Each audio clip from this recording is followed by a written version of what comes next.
Okay, I'm going to try to get this done really, really quickly because I am aware that this is a movie-length video, so I'm just going to try to get this done and out of the way.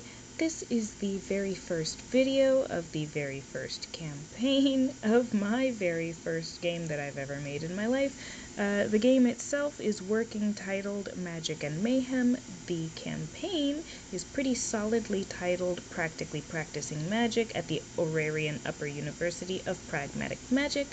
I am playing this game with my 3 closest friends, and we are working under the Corvid Crew Production Company title, and yeah, I hope you enjoy as we go through these 4 students, my 3 closest friends, and a guest star, by the way, a guest gem.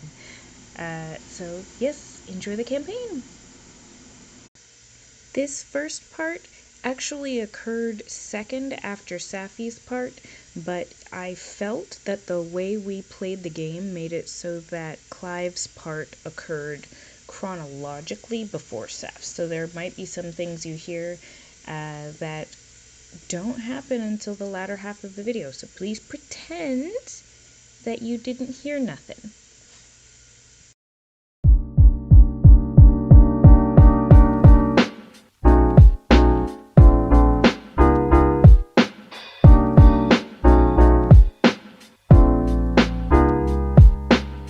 Have begun recording.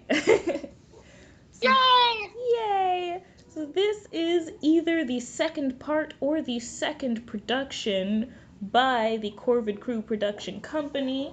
This is your Magpie Joey, and I am here with our crow, Clive. Say hi, Clive. Hi!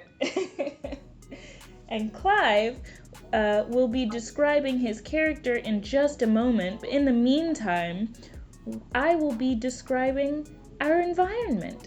So, we come across Clive's character in a beautiful woodland forest.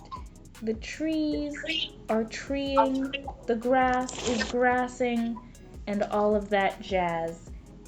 But there is something off about this forest. The sun is shining, the sky is clear, and unfortunately, so is the area where it seems there was once a little village.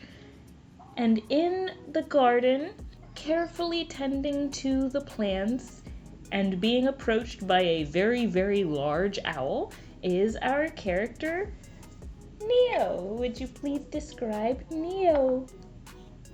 Neo is a graceful woodland critter who gallops and glides along the woodland areas with pointed ears, rainbow hair, and hazel eyes. Their skin... What did I say my skin was? I think they were you, but a half-elf. Makes sense. With very, very pale skin. That's me. Their garb is very woodland as well, with greens and browns, and as if it was made in a tree. Yes. Honestly, I wear no shoes. No. Honestly, the same across character and you is no shoes. No shoes. We're shoeless kings. It's like shoeless Peter Pan, but better. Honestly, Neo was my favorite to draw. Very fun with the rainbow hair. Had a lot of fun. Right? Mm-hmm. But the greatest part about it is I don't steal children. Yes! You don't steal children. Not that kind of elf. No Rumpelstiltskin type here. That is right. Anyway, our Neo Sulfur is approached by a big owl, like an unreasonably, unrealistically large owl. This owl is about shoulder or neck height on Neo, who is like a medium-sized creature. So this bird is not a real bird and should not exist, but does, and attached to its ankle is a letter and a little pouch. So you take the letter and you take the pouch, and as you unscroll your scrolled up letter, a voice comes out of the owl as if a record is playing. And it says, "Congratulations, and welcome to your enrollment in the Aurarian Upper University of Pragmatic Magic. Your magical misdemeanors have been forgiven, your records expunged, and you are now welcome to attend the upcoming school year, beginning on August 1st. As you've ostensibly not learned the spell work required for transportation, please take the temporal pill provided by the university at your earliest availability. On September 30th, it will transport you to Kelpington, the magical town nearest to the departure station, where you will board the skyship headed for the stabilized orrery. If you do request it, I, Headmaster Eufin Grimlybog III, will personally acquire an escort to shadow you on the flight as you purchase the necessary supplies for your first term. If you would like to forfeit your acceptance and return to the life of mundane quietude that you were living, even though you definitely had to apply to this school in order to receive this letter, please burn this letter, kill the owl, and you will forget this ever happened. But know now also that we have record of your magical signature, and that mundanity will be enforced. Thank you." P.S. There's a little addendum after Eufin Grimblybog III's signature, and that says, "P.S. Addendum. In the event of irreversible death or dismemberment to the point of death, I would, or I would not, consent to ghoulification in order to finish out my year at the Aurarian Upper University of Pragmatic Magic." Sure. All right. I'm gonna put down Neo for acceptance. Neo. And mechanically, like what that means in the game is that you're gonna be a zombie, but mechanically what that means is that in the event of like dying, you would not have to roll up a new character. We would just add ghoul stats to your character. And then we're gonna have you make your first roll of the game. So your mark is a D12, and your mark is basically your intuition, which I feel should have things added to it because you're an elf, you're a half elf, but it looks like you don't. So we're gonna go ahead and roll your D12, and then what you get is what you get. And we'll say 5 is a success. Okay. Well, we'll say a 4 is a success. So I roll D12, and then when I roll D12, I tell you the number. Yes. 2. Okay, so you do not turn the letter over to see what is on the back. So you go ahead and you do find the enclosed teleportation pellet that they were talking about. It is in the little pouch on the owl's leg, and you take that pill at your discretion whenever you feel like taking the temporal pill, and no matter when you take it, you will show up on September 30th. Well, you think that you're going to be showing up at the stabilized, or in Kelpington itself, but instead you show up at the air station, at the sky station itself for some weird ass reason. Okay. I just get teleported there. Yep. Sweet. You appear in the enclosed dock of the Kelpington air station. You're only able to see 2 of the ostensible 4 walls of this building, as it is immeasurably large. The wall behind you is made of stacked blocks of concrete, and to your right are giant windows adorned with delicate gold filigree and framing. Above you, you see an open sky shimmering with magic threads. Spanning out before you is a vast concrete dock that butts up against what appears to be the ocean. Which ocean? You don't know. On your left. The airship itself is immediately visible, being about the size of a small cruise ship, and indeed is parked in a bay-like area, hovering about 300 feet above the churning waterline. On its side you read the words MSS Synodia in large scrolling letters. A long, rope-railed gangway seems to be the only thing tethering the skyship to the dock. To the right, there is a marked path that leads past the station's ticketing booths and out, with signage above the large painted glass doors and window features that states, "Welcome to Kelpington," in bold golden lettering. To the right of the double doors, there appears to be a collection of gift shops. If you so choose, you may enter the loading zone now, or head towards the exit and gift shop. I choose this with a dice or with my just... This you get to choose with your mouth. So usually you can, like, if you are stumped at what to choose, your smallest die is a D4, or you can use your coin flip and choose there. But unless I like explicitly am like, give me a roll for this, that, or the other, then usually you get to choose what you do. Okay. And you can just, this is kind of like a point and click adventure thing, where when you're given options, you get to click on the option and see what you find. Okay. What were the options again?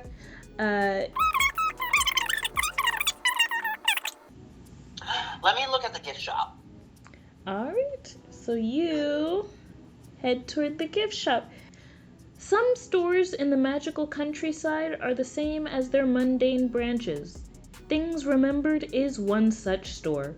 Tchotchkes, knickknacks, trinkets, and bric-a-brac line the numerous shelves of this small shop. Near the back, there's a sign that points past a corner. This way to Kelpington stores. Brook and Brimstone. Familiar Friendly. Familiar Co. Payless Shoe Stores.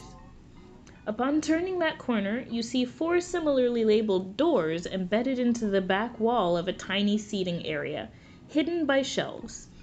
Standing in the middle of the way is a tall elven girl with pink hair and bright gray eyes.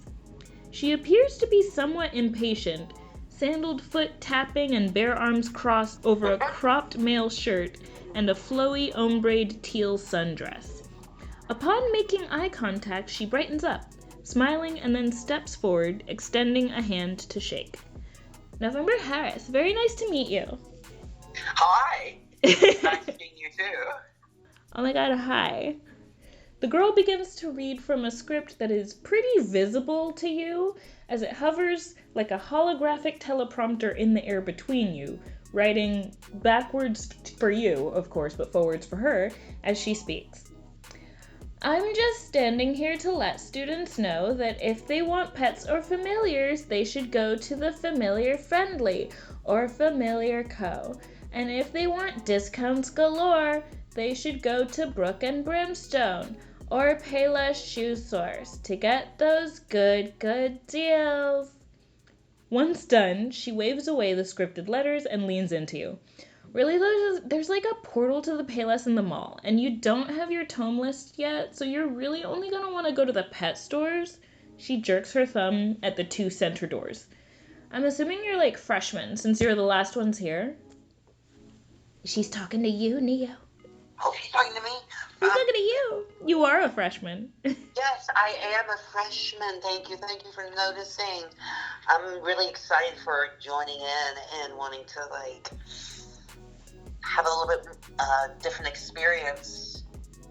Oh my god, I'm excited to like have you.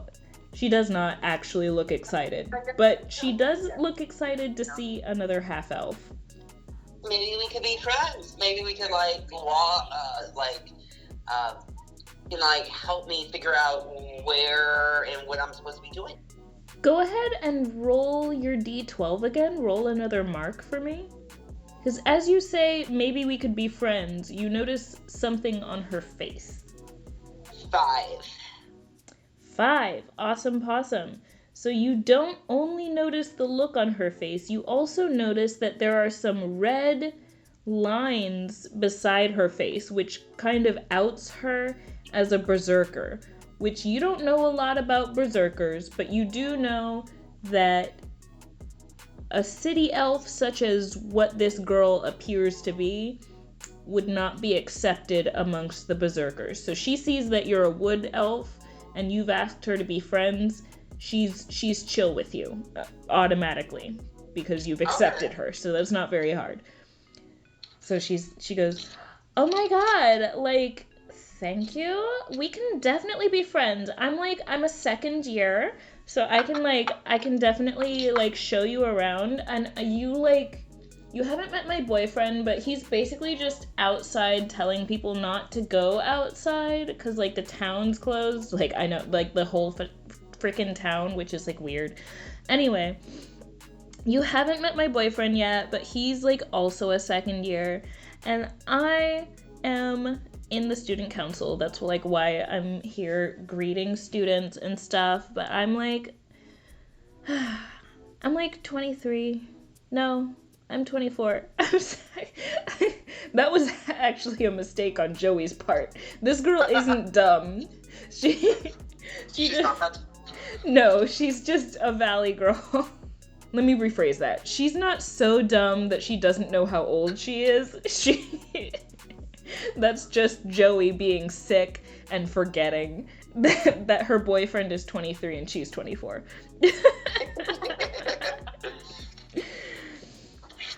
Anyway, point being, like, you can tell this girl can talk, and you kind of just have to, like, parse information from everything that she's saying.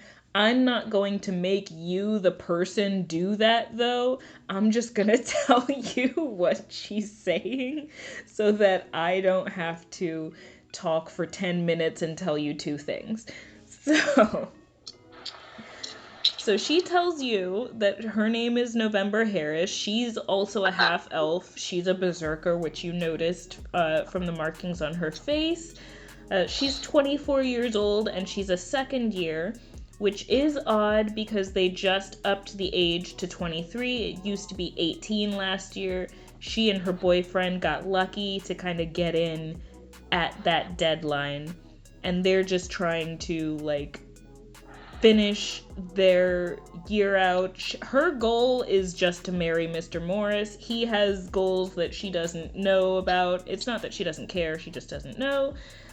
She's from Valorum, which is the half-elf realm, which is the same as your half-elf realm, so you both came from the same kind of universe. Okay. It's just that she came from the city, and you came from the forest, like the country, but for you guys, the country is just straight up woodland, the forest. Yeah. And that's the info dump that you get from her. Like, you made friends with her, and immediately she's just like, chill. She'll give you the up and up on everything. Okay. So, she's told you all of that, and she told you about the stores. Did you want to go into any of the stores? I would, actually. Okie dokie. So Familiar Friendly is going to be kind of your birds and insect, or not birds and insects, your birds and rabbits and cats and the like. And Familiar Co. is going to be like your insects and amphibians and snakes and fish and the like. So if you want a terrarium or aquarium, you go to Familiar Co. If you want something that you can have on a leash or in a bird cage, I guess, or a hamster cage, then you go to Familiar Friendly. Familiar Friend. All right, we're going to Familiar Friendly. If you pay attention, all of the stores that I have named are either the same exact thing as their mundane counterparts, like Payless the shoe store and Things Remembered, or they're like puns, like the Familiar Friendly Familiar Co. And then I've got some other shisa in the mall that I'm excited about. So you walk into Familiar Friendly, and Familiar Friendly is kind of like, you see on the walls there are like accessories and the like leashes and bird cages and food and such, but it looks like even on the back wall there don't seem to be any cages with animals in them. So you look at the kid, well, it's like a teen, like a young teen, behind the counter at the kiosk, and he is, I do not recall what voice I did for this guy for Sapphire, so we're gonna pretend that Connor took a break. Oh wait, no, I think Connor was at the you know what? Whatever person was here, he took a break, and this guy's name is Fred. And Fred is waiting at the counter, and so Fred is sitting in front of a door off to the side that looks like, it's kind of like a doorway to a hallway that leads to a red door. And so Fred goes, what's up? Like, this is the Familiar Friendly where you get your, like, pets. It looks like you currently don't have a pet or familiar either summoned or purchased, so in that case, if you want to like check it out, then you can go to this door back here, and basically you like walk through and you think of what you want, and like when you get to the door, you open the door, and then like there your pet is. So I just wanted to say, because we've had some like issues in the past with employees not mentioning this, but like, if your pet doesn't like you, that's you. That's like, you don't like yourself. So we didn't do that. I just want to say that. Okay. Okay, bye. So that's Fred. Bye. he goes back to his phone, and he like waves you on to go ahead and head down the hallway. So as you are walking down the hallway, you are kind of thinking to yourself what you would like for your pet to be like. So you're going to go ahead and roll your magic die, which in this case, we are going to say it has to do with like the size of your pet. So you can do a small pet is a 2, a medium-sized pet is a 4, a large pet is a 6 or 7, and then like we'll go from there. Roll. Okay. 3.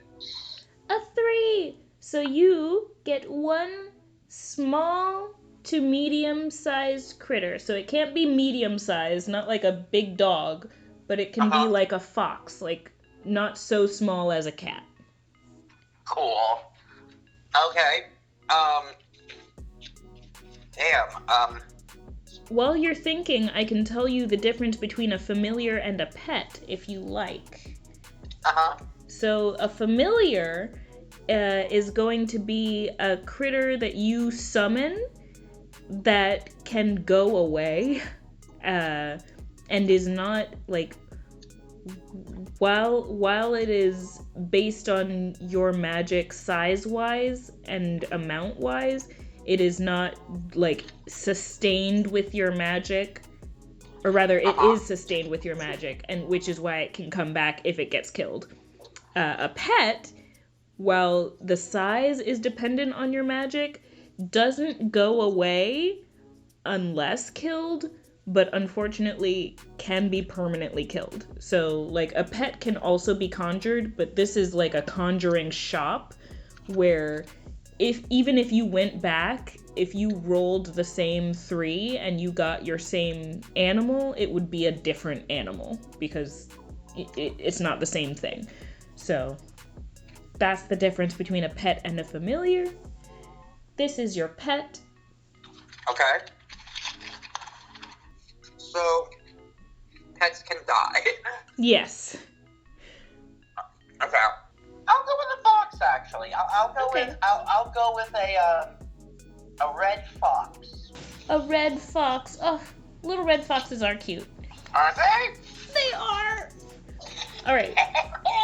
So I forgot to tell you and Ruby this until you came across this literal part, but you are all starting off with 50 gold pieces. Yay! And so, right? Nice. So we have 50 gold pieces, and that's just the norm. Some things cost money, some things don't. This does cost money. So you go to the front, and Fred goes, all right, so, like, you got a small critter, so, like, that's gonna be 1 gold piece, dude. Okay, 1 gold piece, thank you. Thanks, bye. Wait, no, frick, I can't say bye. Do you want a collar or a leash or, like, bowls and food stuff? Do you want accessories for your pet? I would like a collar. Okay, cool. They're over there. And you see that he basically he offered those things because he's gotten in trouble for not offering them. So he wasn't gonna direct you to them in any way other than the way that he's directed. But luckily they're pretty much all in the same area. You know, as it is in a normal pet store where it's like, oh, the dog stuff is here, the cat stuff is here. It's the same here. The reticulated python stuff is in a different store because I said that it was, but that was the animal that I could think of off the top of my head. The fox-sized elephant stuff is over here. Yeah. Okay. So I'm gonna grab a collar. Oh, it's purple. I like this one. Nice. I'm also gonna grab a bowl. It's galaxy colored, and I'm gonna grab a water tank for the creature, so then they can drink water. Okay, cool. Things don't cost more because they're cooler in these stores. So it's just all gonna be a silver piece for like each little thing that you got. Well, no, that's not true. Okay. So like a collar is a silver piece, and then like the frickin' bowls are 5 coppers, and that makes them 1 silver altogether. So it's 2 silver pieces. But you get what I'm saying when I say like it's a silver piece? Yeah. Cool. Would you say that you feel uncomfortable with this, or upset, or upset, uncomfortable or upset by this interaction?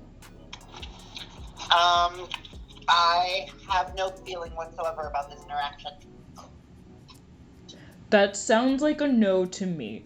And you see like this little thing up by the door beside him that says days without incident, and it stays at 0, which is really great.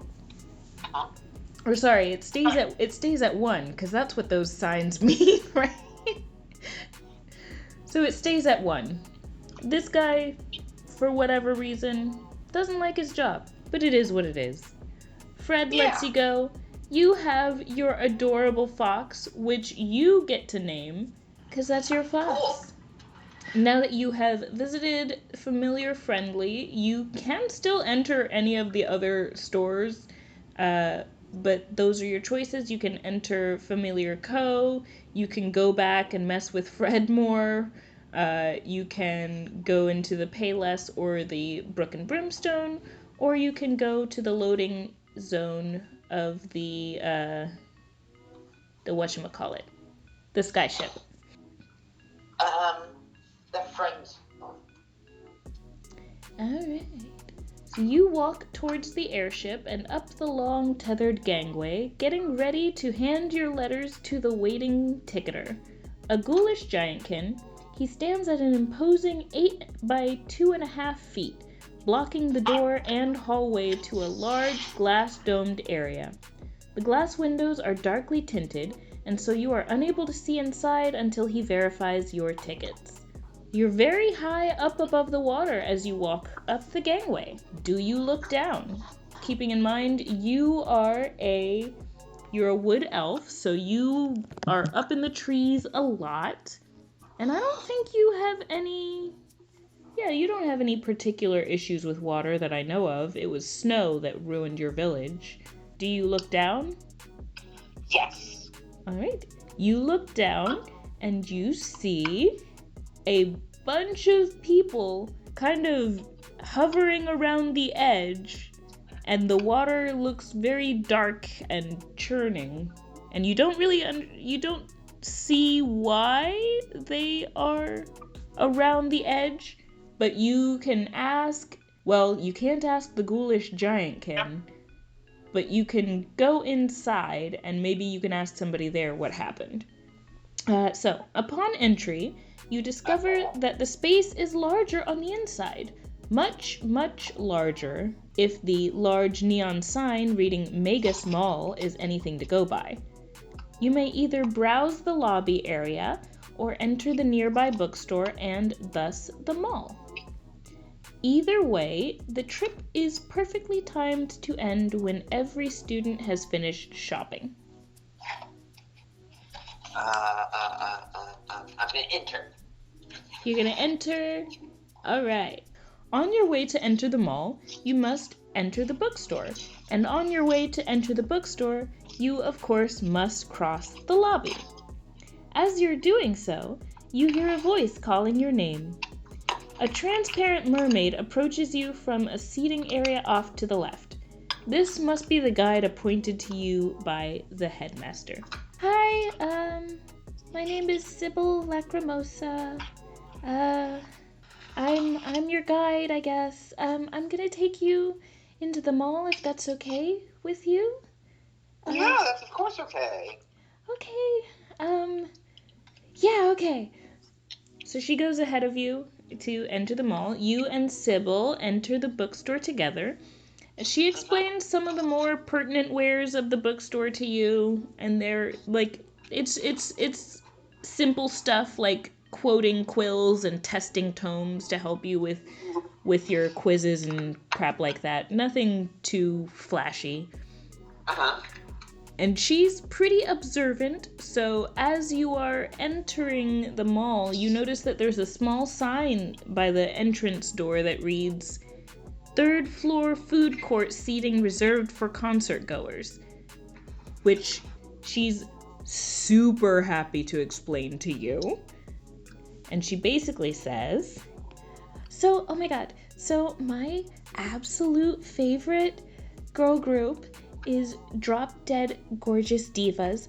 They are, well, they're all kind of dead, like me, but more importantly, they're a singing, dancing phenomenon, and they are going to perform above the mall at our welcoming ceremony. It's so exciting.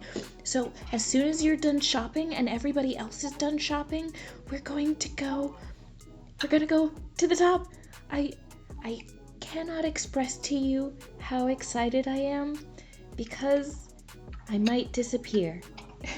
And so she says all of that, which she actually doesn't say too much, but she seems apologetic as though she's talked your ear off kind of every time she's spoken, which we'll see if that gets annoying real fast. But you enter the mall through Bards and Noblemen tome sellers and stride confidently into the main mix-up. Scanning the area, you see several kiosks with identical racks of wands, fanciful hats, and magical accessories. Past the kiosks, There is a large open space dotted with flying kids on brooms, with a thigh-heighted boundary fence preventing the adults milling about from walking underneath. A bored teen stands near the somewhat gated entry, leaning against a sign that reads, "The Airy, licensed flyers only, 12 p.m. to 3 p.m. EST. Youth flight, ages 6 through 16. So you are unable to fly without a fly test. This is just like an FYI, which will take about 2 hours to get. It's currently 12:45, so you won't be able to shop if you do that fly test. So I can either go on the flight test, which will allow me to do flight, but you'll learn that at school later. Or I could go shop. Yes. Okay. I'll go shop then, because I can do it later. Yeah. It's weird to be like, I wanted to present you guys with an option, but I didn't want you to take the option. But I'm also kind of working on being a DM and how I can get you guys to be on track without railroading you. So this is kind of like a test for myself of all right, so you have all of these options. Are you prepared to actually talk through these options, and are you prepared for the consequences if you're not prepared to talk through these options, which I was not prepared with Safi. And the consequences are a lot of editing. Anyway, as you walk further, you can see a giant clock tower in the center of the flight pen, towering above the shoppers and spanning up past sight, all the way to the top. The flyers are flying through the clock, which you soon notice seems to become less opaque the moment you aren't looking directly at it. Sybil points the tower out, saying, "The clock shows the time when you need to see it, and it's otherwise incorporeal. Some really impressive lasting spellwork that was implemented after the dimensional split." Which, the dimensional split is something you know about because you don't live in the same universe as the school. The school is in the human universe where kind of I can't curse. The school is in the human universe where stuff got kind of crazy and everything split up. You'll talk about it in school. Everybody who isn't human pretty much knows about it. But we're moving on. To your left and your right, you are able to see the stores within about 300 feet clearly and 500 feet vaguely. And then I'm gonna go through the stores real quick. So, the first floor of the mall, you have The Abyss Armored Apparel, Kinney Shoes, Boots and Bot Treads, TV Hut, Magic-resistant tech and adaptive accessories, Blair's, Hats of Witchery, Bags of Holding, and Belts, Granny's Grains, which is a food place, Pretzels, etc., back to the stores, Armored Zombie and Lich, which is undead and dead contracts and equipment, Companion Co., which is conjuring companions since 2008 BCE, Build a Golem, where you can build your own golem, druids, droids, and dryads are welcome, Vim and Vigor Shop, which is where you can buy pre-made potions and salves, Kiwi Magistrate, which is universally fashionable apparel, Babbage's, which is a game store, board games for the board, Galaxy Crumbs, which is another food space, and their little slogan says, "In space, no one can hear ice cream." And the last place on the first floor is Wreck, Muck, and More Over, which is dormitory furniture and accessories. I am going to go to the, for conjuring. Oh, Companion Co., where you conjure companions. Yes. Alright, so you head to Companion Co., which is kind of as you can see, when you head towards the back of the mall, it looks like those three places are kind of the three familiar summoning places. So this is Companion Co., and it is, as you enter the store, they kind of immediately have you filling out paperwork that basically says, this is your own little personal summoning circle. You'll be able to re-summon this particular companion as long as you roll what you rolled before in order to get this critter. So that is what is available for you at the front desk. That's with we'll say a somewhat flippant young girl named Maria sends you back. She sends you back after kind of explaining what goes on, and you enter a room. The room is just a big one room space with a pentagram in the middle on the floor with a lot of incomprehensible, to you at least, because you're not a summoner, language written on it, and there are 5 people in the room. You can't tell who or what they are because they have hoods up and on, and they are standing at each of the 5 corners with a candle in front of them lit, and they basically ask for your paper, and they will put it in the center of the room, and they put you also in the center of that room. I'm looking to see. I need to remind myself what your magic die are. D6. All right. So they put your contract and you in the center of the room. Your fox can wait on the side unless you want to bind your companion to your fox as well. And so they begin chanting. I'm gonna be nice and not make this up to my dice rolls at all because I roll unlucky. I just rolled to kind of see what I would roll, and it was cocked. All right, so you're gonna roll your d6. And that's the cube one. Yes, that's the cube, and we're gonna say that this goes for like amount instead of size. And we're just keeping in mind that the size of the original size of the creature that is summoned does not matter in this realm. Okay. I say it says 5. Ooh, it says 5. Nice. So then that is... So if you roll a 2, then you only have the option of 1 small companion / familiar. If you roll a 4, then you have the option of 2 small or 1 medium. And then if you roll a 6, then you have the option of 3 small or 1 large, 1 medium, or 1 large, 2 small, which is what you did. You can also do 2 medium, 1 small. Okay. They do their chanting, and it's weird because it seems like nothing happens, but when you go back to the front and you talk to Maria's basically like, oh yeah, like go get your paper. And so they give you your paper because for some reason I've decided that you went back without your piece of paper. So you go back to the front with your paper this time.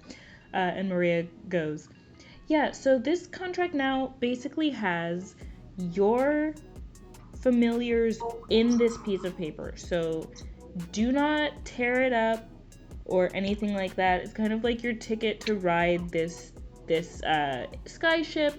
It was on the back of your letter. And you look on the back of your letter and you're like, oh shoot. It does say, like, it has like a little addendum on the addendum, and it says, PPS, please, or I guess it's not reading out the voice, it's not reading it out now, but it does say on the back, PPS, don't damage or destroy this letter because it's your ticket to ride the airship. And so Maria is kind enough to point that out on your contract as well. It says, please do not damage or destroy this contract, as it is how you will summon your companion in the future. Okay. So they are not currently summoned out now, but whatever you choose to summon, and it can be different things, so please write this down and I will also write it down. But you will be summoning any combination. As long as you can roll a 5, you will be summoning that combination of sized creatures. But yes. Geez. I think I had a stroke trying to figure out how to explain that. Well, it's a lot of information trying to figure, I get it. Right? Them numbers, ugh. But yes, okay. You got a companion! Yeah! Yay! And you don't have to decide what those are right now, but you have, whenever you choose to summon, you just have to roll a 5, or honestly, if you roll higher, maybe things will be cooler, who knows? But you just have to roll a 5 on your magic die, and you'll be able to summon them. And as we said before, familiars, when they die, or really they just are depleted of magic, they can come back. Pets cannot. So now you have exited Companion Co., you have a familiar, you have a pet, you have access to the rest of a mall that will only close when you are done shopping. Cool. Is there anything else you would like to do on the first floor? No. Nope. Okie dokie. In that case, we've got the second floor of the mall that has Cosmic Donuts, which is tea sales and breakfast crumpetry, Abyss Kids, which is armored apparel for the small, Coco Brutus, which is a food place. They have smoothies, shakes, and shish kebabs, Boundaries Tome Store, which is ancient tomes, texts, and scrolls, Scrying by Blair's, which is magic accessories and piercings, and then we have Tahitian Hawk Equippers, which is familiar gear and equipment, Hot Topic, which is the same in every verse, especially this one, right? Marian's Vow, which is under armor/underwear, Spencer's Gifts, which is pretty much also the same. And then we have a little entertainment place called HOT, and another food place called Iced King, which is brawny burgers and malted milkshakes, Cauldrons and Potion Work, which is cauldrons, carafes, and potion ingredients, KB Nichols, apparel and footwear, and Airy Post and Stall, pet habitats and accessories. So is there anything on the second floor that you would like to go to? Yes, actually. For the piercings and stuff. Oh, Scrying by Blair's. There we go. Heck yeah. Alright, so you enter Scrying by Blair's. Scrying by Blair's is the kind of sister store to Blair's. And at Scrying by Blair's, you can get piercings and magical accessories that are also piercings. You can get bracelets, necklaces, amulets, other things like that. Some might say that its real-world equivalent is something along the lines of but I would say that is fully correct. It's just correct. It's fine. So you enter Scrying by Claire's, and Sybil actually waves at a short person with a long big red ponytail. And Sybil goes, "Oh my god, hi bestie! How are you? How have you been?" And the person says, "Hi, Sybil, I am fine, and I have been fine, and I probably always will be fine. Who is this? Is this the new freshman that you've been saddled with?"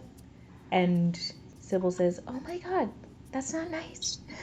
That's really not nice. So, Neo, this is Vern. Vern is my best friend. Vern can sometimes be rude, but Vern is not mean. Isn't that right, Vern?"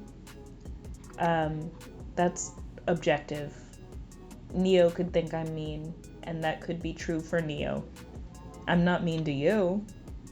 Well, I don't think anyone is necessarily mean. I would hope you're not mean to me. I try not to be mean. Then see, we're gonna get along just fine.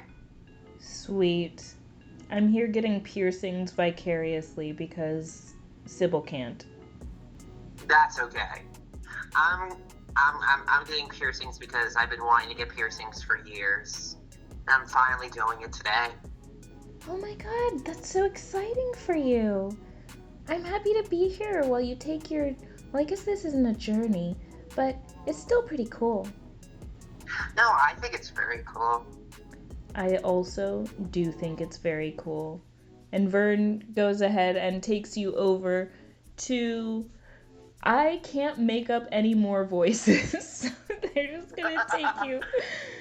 They're gonna take you over to the piercer, and Vern is just fully gonna take over the piercing station and like just waves the dude there away and just goes, I got this, I can do this. We don't need your services, and you're gonna get paid whether or not you let us do this, so let us do this. And the dude leaves. So Vern, I don't know what they're gonna get pierced, because I only just now decided they're gonna get something pierced. But they will definitely pierce anything you want pierced, and you can go and find, we'll say, each little piercing is a +1 to your armor with a cap at +5. So you can get 10 piercings, but I'm gonna cap your armor at +5. Okay. So you get your piercings, and then do you want to tell me what you're piercing, or is it just what we've pierced in your drawing that you already have? Because I am assuming that you... It's what we pierced in my drawing. Okay, I was assuming that you are turning into this person that we've drawn. Exactly. Nice. In that case. So I'll give you +5 to your armor. Yay! Yay! And you +5 armor, please. +5 to your armor. You exit Scrying by Blair's with Vern kind of attached to Sybil at the hip.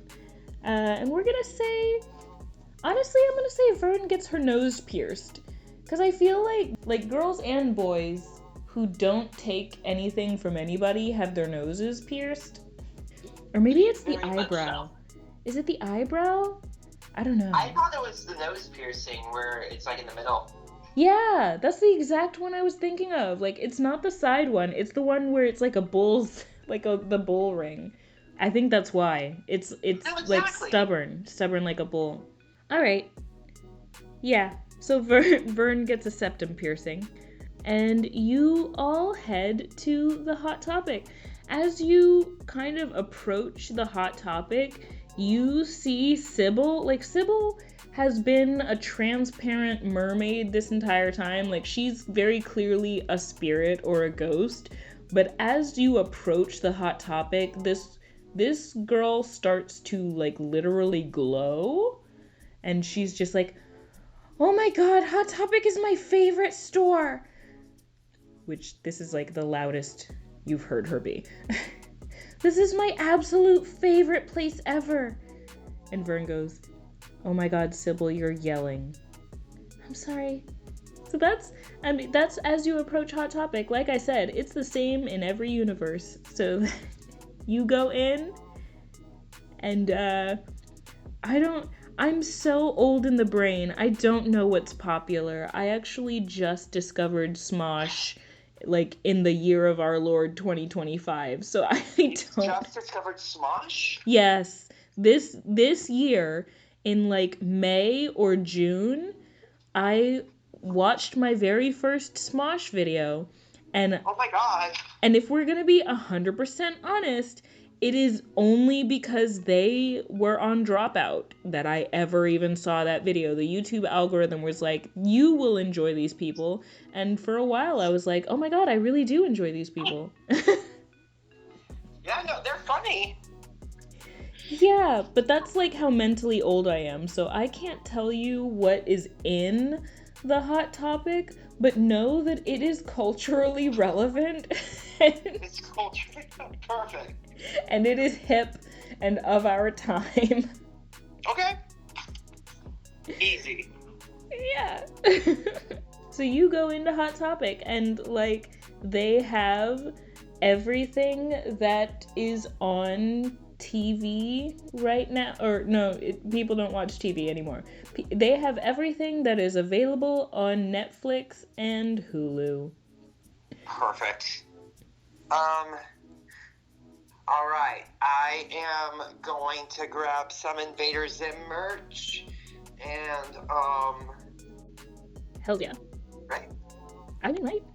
As far as I'm concerned, Neo has known about the human world this entire time and has been like, this is my headcanon, so you can change this because this is your character. But in my head, to make it make sense for me, I was just like, oh yeah, this guy has been just like watching whatever is available on like the interverse internet.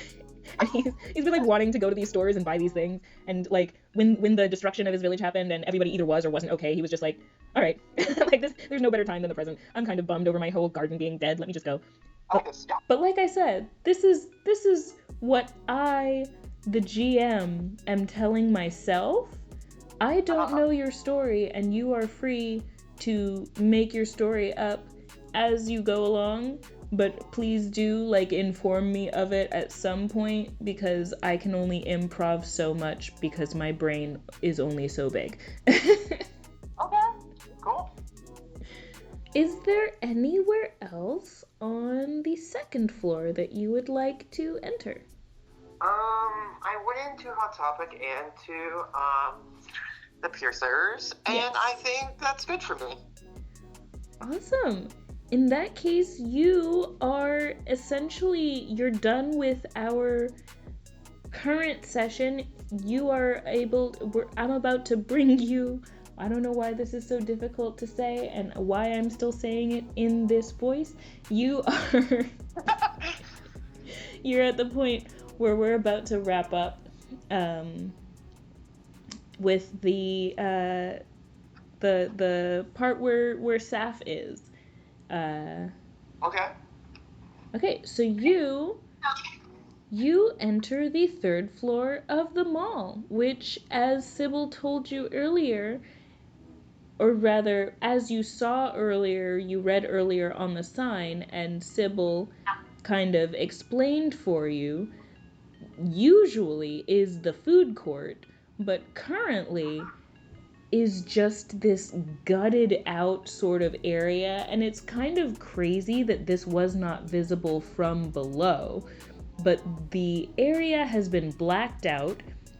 The people that are flying on their brooms above are currently being like ushered to only fly below the blacked out area, and all of the storefronts where there usually are, there's Cocoa Brutuses and Red Raccoon Dog Expresses, and now all of that is just neon lights, just blacked out in the colors relevant to the girl group that I have not decided what those colors are yet, but they are the idol girl colors of D3G, Drop Dead Gorgeous Divas, the 5-girl group of resurrected or partially resurrected or not even resurrected but just turned into a vampire divas.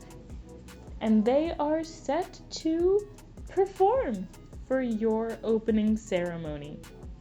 And that's where we stop until we meet all up for our first all-together session.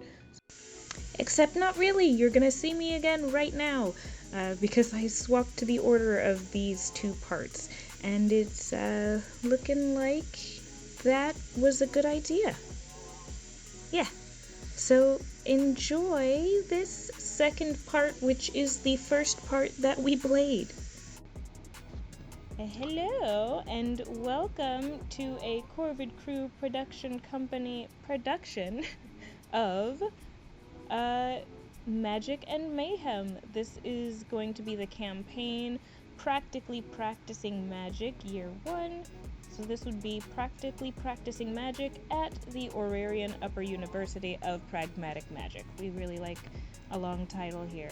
I would be the GM or Game Master for this campaign. I am the Magpie of our production company. I am Joey, the Magpie, and I am here with Safi, the Nutcracker. Hello, everyone. She's personally my favorite of my children. And she's here with us playing a character that will be introduced later. But for now, I believe we come across our character. So I guess we're going to be describing that character pretty soon. I said later. It's sooner rather than later. We come across a character that we will describe in a moment. But we are in a forest, a nice, damp, wet forest, but not the kind of damp where you don't want to be in that forest. Just the kind of damp where you know that there's going to be some good sunlight to really soak up that dampness. Is that a weird thing? Is that weird to say? I feel like that's weird to say. I don't know. So, I'm just here. Okay, I'm just here. Right? I just work here. I don't know what's going on. I don't pay anybody. I mean, exactly. Full stop. But for sure enough. You know what? Go ahead and describe your character, please, Miss Safi. My character is named Feline Chantry, and she is a sorceress. She was a member of a cat-worshipping cult, but she was an unauthorized magic user, so she was exiled from that cult. But then she decided that she was going to turn over a new leaf, and start her own magic, I believe. Yep, that is also what I have, so great, and I love that. And since we are turning over a new leaf, and we applied to this university, we are getting our letter from a big ol' owl. And when I say big owl, I mean this owl is unrealistically large in more ways than one. It makes no sense for an owl to be shoulder height, especially not to something that is about the size of your average human, and only a little bit shorter. So, that owl lands in front of Miss Chantry and gives you a little letter that it has attached to its foot. That letter, as you unscroll it, starts to read out of the owl's mouth.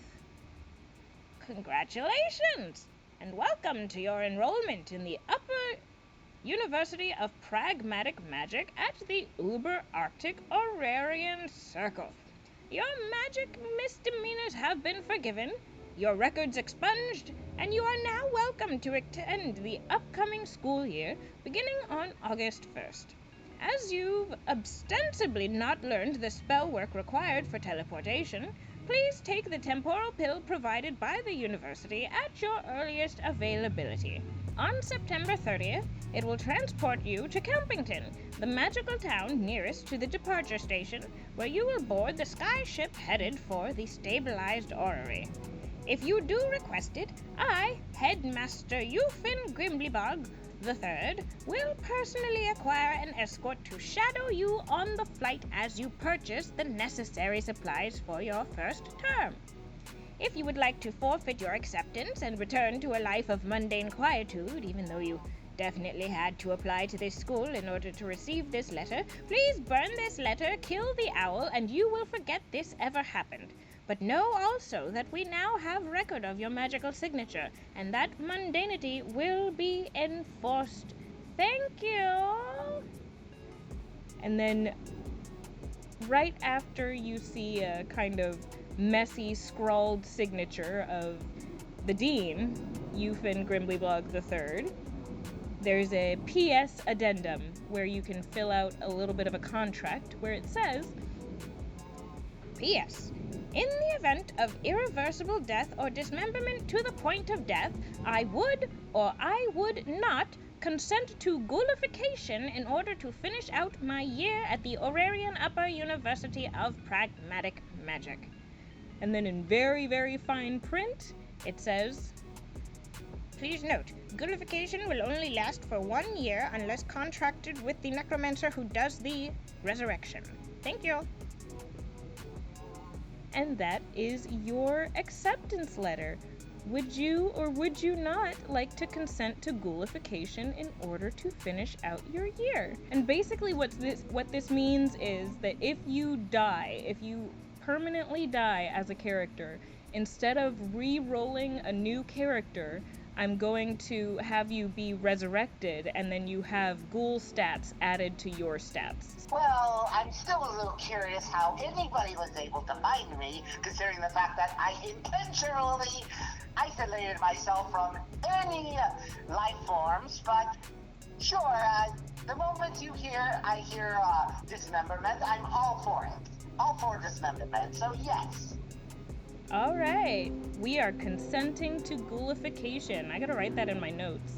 So basically, I get to be a zombie cat. Basically, yes. If you die, you get to come back as a zombie. You do not have to re-roll a new character.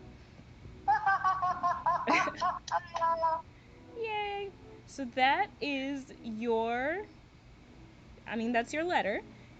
The pill that they're talking about in this letter, temporal pill, is in a little pouch that's also attached to the owl's foot. And you can kind of tell that part of the reason these owls are so big is so that they can enforce this mundanity, which basically means you don't use your magic. But, like it said in the letter, all of the magic that you used as an unauthorized magical user has been forgiven because you've applied. So you take the pill whenever you feel like it, but on September 30th is when you are teleported to, well, you're expecting to go to Kelpington, but for some reason... Oh, fuck. Well, no. You're not anywhere scary. It's just that for some reason you are teleported kind of directly to the skyship area instead of to the town itself. This isn't what I had in mind. Okay. Right. Oh, okay. All right.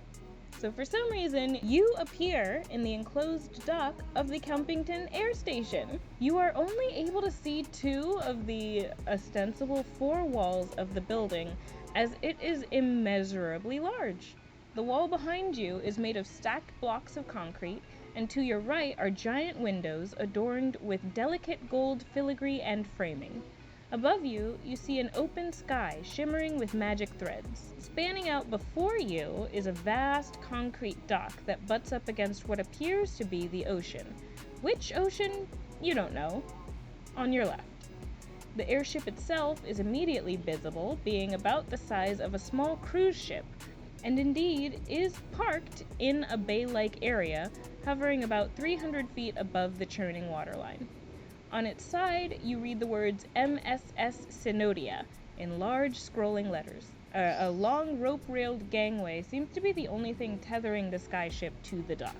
And then here you're going to have some choices. So to the right, there is a marked path that leads past the station's ticketing booth and out, with signage above the large painted glass doors and window features that states, "Welcome to Kempington," in bold golden lettering. To the right of the double doors, there appears to be a collection of gift shops. If you so choose, you can enter the loading zone now, or head towards the exit or gift shop. I would say the loading dock now. Let's get straight into it, yes. Go ahead, adventure! Alright, you walk towards the airship and up the long, tethered gangway, getting ready to hand your letters to the waiting ticketer. A ghoulish giantkin, he stands at an imposing 8 by 2.5 feet, blocking the door and hallway to a large, glass-domed area. The glass windows are darkly tinted, and so you are unable to see inside until he verifies your tickets. On the way up the gangway, you're very high up above the water. Are you looking down? Is the water or is the height gonna win out in this situation? Well, I'm a cat, so I'm just afraid of water. I don't want to fall into the water and then drown because cat. Not ready to be a zombie just yet. I want to think of cooler ways to become a zombie, so. So you keep your eye on the doorway until you make your way across the gangway. Yes. Okay. Upon entry, you discover that the space is larger on the inside.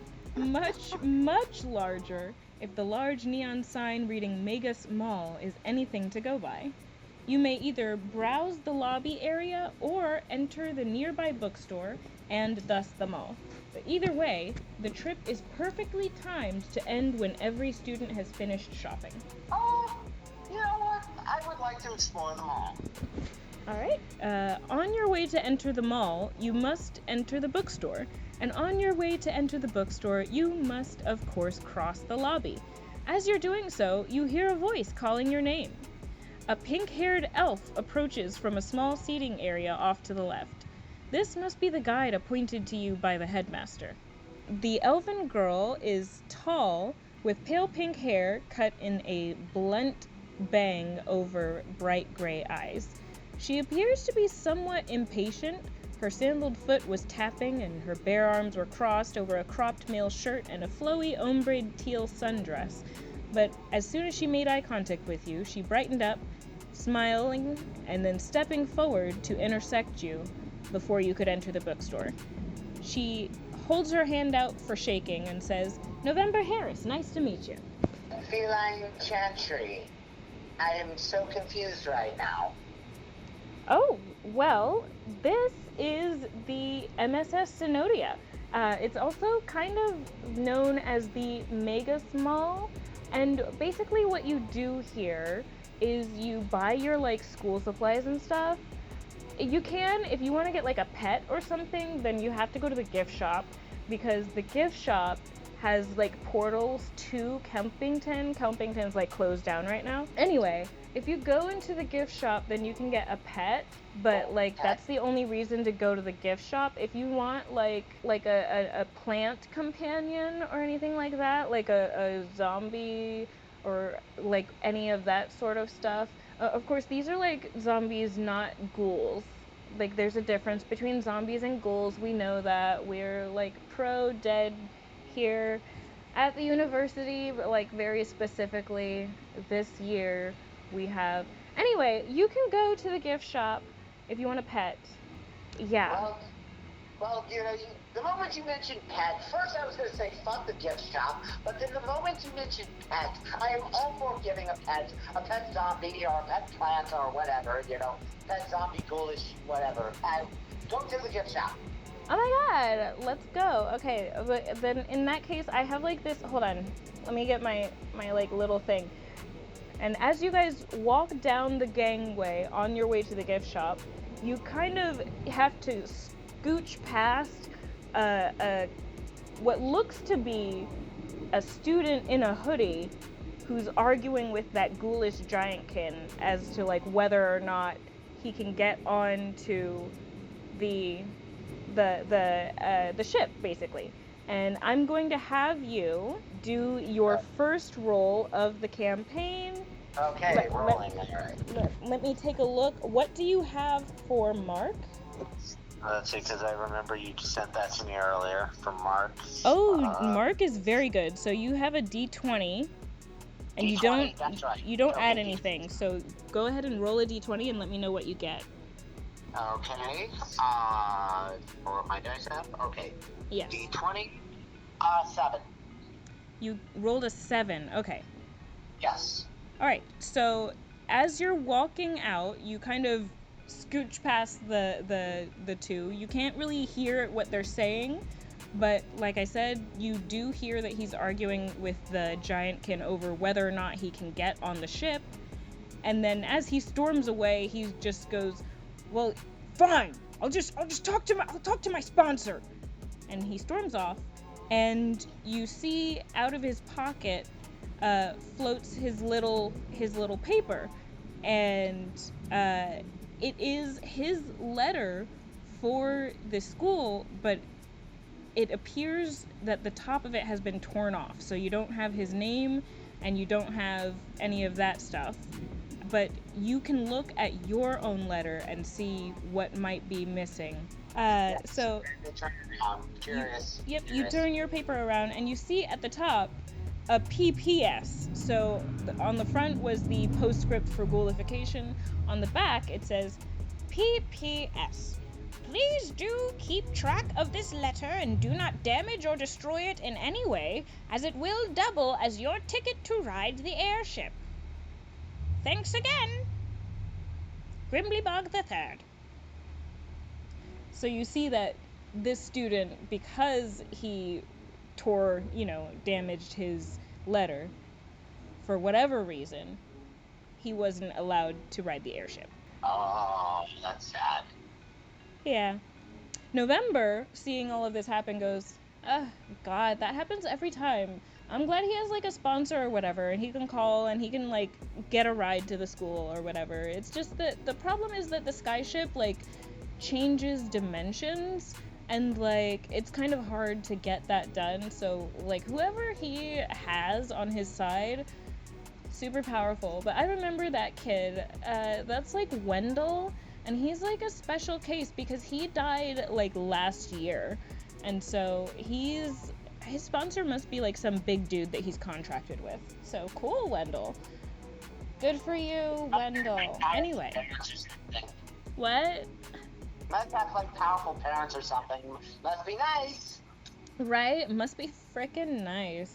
Must be so nice. Anyway, you want a pet? Let's go. So you walk down the gangplank, and November recalls what she was doing before you were not rudely interrupted, but before you were interrupted. A little rude. That was a little rude. They were kind of rude to each other. Just a little bit rude. And she goes ahead and she pulls out from her pocket, weirdly enough, a clear piece of what looks to be just magic. Pockets! Right? She has pockets. Oh my god. That's magic. Pockets in a sundress. And as she pulls it out and kind of straightens it out, you kind of see words that start appearing. And it's fully visible to you what it says, but she reads it to you anyway. I'm just standing here to let students know that if they want pets or familiars, they should go to the Familiar Friendly or Familiar Co. And if they want discounts galore, they should go to Brook and Brimstone or Payless Shoe Source to get those good deals. Once done, she crumples the magic back up, shoves it back into her pocket, and leans into you. Really though, there's a portal to the Payless in the mall, and you don't have your tome list yet, so you're really only going to want to go to the pet stores. And as you enter the Things Remembered gift shop, you see a sign that says, "This way to Kelpington Stores, Brook and Brimstone, Familiar Friendly, Familiar Co., Payless Shoe Source." And upon turning the corner that the sign is on, you see 4 similarly labeled doors embedded into the back wall of a tiny seating area hidden by shelves. Clearly, November was supposed to be standing in the middle of that area where she had that script, and for some reason she has been conscripted into guiding you. So, if you would like to, you can roll your magnetism. I'm gonna say give me a magnetism 5, and just, you can see what info you can get from her on that roll. Okay, what am I rolling exactly? You're rolling magnetism, which for you is a D12. D12, okay, cool. And then you add 3. Alright. 12. Nice! That explodes. So you roll again. 6. Okay, so that is 18 plus 3, 21. And like I asked you for a 5, so awesome. So, okay, as you walk towards the 4 doors, November is a frickin' chatterbox. She spills everything. She's gonna spill the stuff that her boyfriend was supposed to spill to you. She's gonna just tell you absolutely everything that you need to know. So she goes, so I'm like 24 years old, and like last year, okay, so this is crazy. Last year, the year, like, you had to be at least 18 to get into the university, so like, my boyfriend and I were totally fine. Mr. Morris is my boyfriend, by the way. He's like so hot. He's 23, but we're both second years. Anyway, like, it was 18 last year, and then they pretty much like raised the age. I don't know why, but they raised it to like 23. So now you have to, like, if you were coming up from the Magic High School, which is what like Mr. Morris and I did, but we took like a sabbatical for 4 years, and then like you could go from the high school to the college directly. Like, she's prattling, but she's basically, what she's telling you is that the school age used to be 18, and you used to be able to basically come directly from the high school to the upper university, and it used to be called just the University of Pragmatic Magic, but they realized that maybe these students needed to learn some life skills, and so they are making the students do a 4-year anything university before they go back into learning more magic.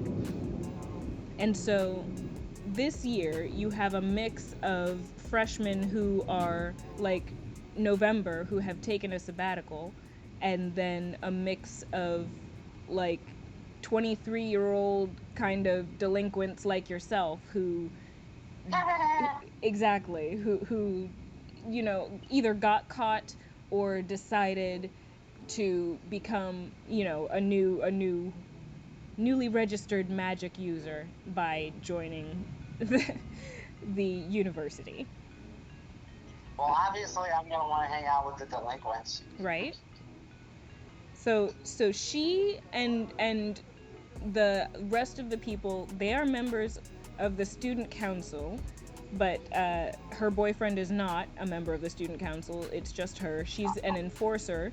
And the student council president was just overwhelmed by like the amount of students that they were supposed to be escorting, and so you were supposed to be escorted by the student council president herself, but she delegated, so we're not doing that. And so she comes to the end of her like spiel in terms of what's going on with the students, and she's like, so, like, my boyfriend, who, again, both of us, second years, he's, like, sitting outside of the door because, okay, if we're gonna be 100%, I made him because he's, like, he's so sweet, but he's, you know, he's a little bit of a pushover. We're working on that this year because I can be a little bit of a hothead. Doesn't matter. Point is, he's sitting outside and telling people to, like, come inside because the town is closed. Like, the whole town is closed. And, like, so he doesn't know why the town is closed, but I do. It's, like, cool as hell. Well, it's not cool as hell. It's bad. This is, like, Kelm's Haven. It, like, used to be a place where there was, like, a bunch of fountains of youth. And there's, like, something going on with them that's, like, petrifying birds and stuff instead of making the birds and things live longer. I don't know. It's some weird shit. Anyway, let's go to the pet store. Pets. Going to get the pets. What are my options? So, you see Familiar Friendly and Familiar Co. It looks like if you're gonna want an aquarium or something amphibious, you're gonna want to go to Familiar Co. And if you're gonna want something with fur or feathers, then you're gonna go to Familiar Friendly. I'll go to Familiar Friendly. Alright, so November is like really sweet. She goes ahead and opens the door for ya to go into Familiar Friendly. And this is kind of up to you. This is a store where when you walk in, you kind of do see that there are shelves lined with like collars and leashes and pet food and stuff like that, but there's no actual pets. And so the teller at the front of the store kind of like waves you over and is like, "Oh, hey, what's up? This is the pet. Well, this is familiar friendly, but it's like the pet. He seems to be nervous." No pets? No pets? No. There are pets. I was not aware that you were here for pets. I was gonna say if you're here for like food and stuff, then you can just find it.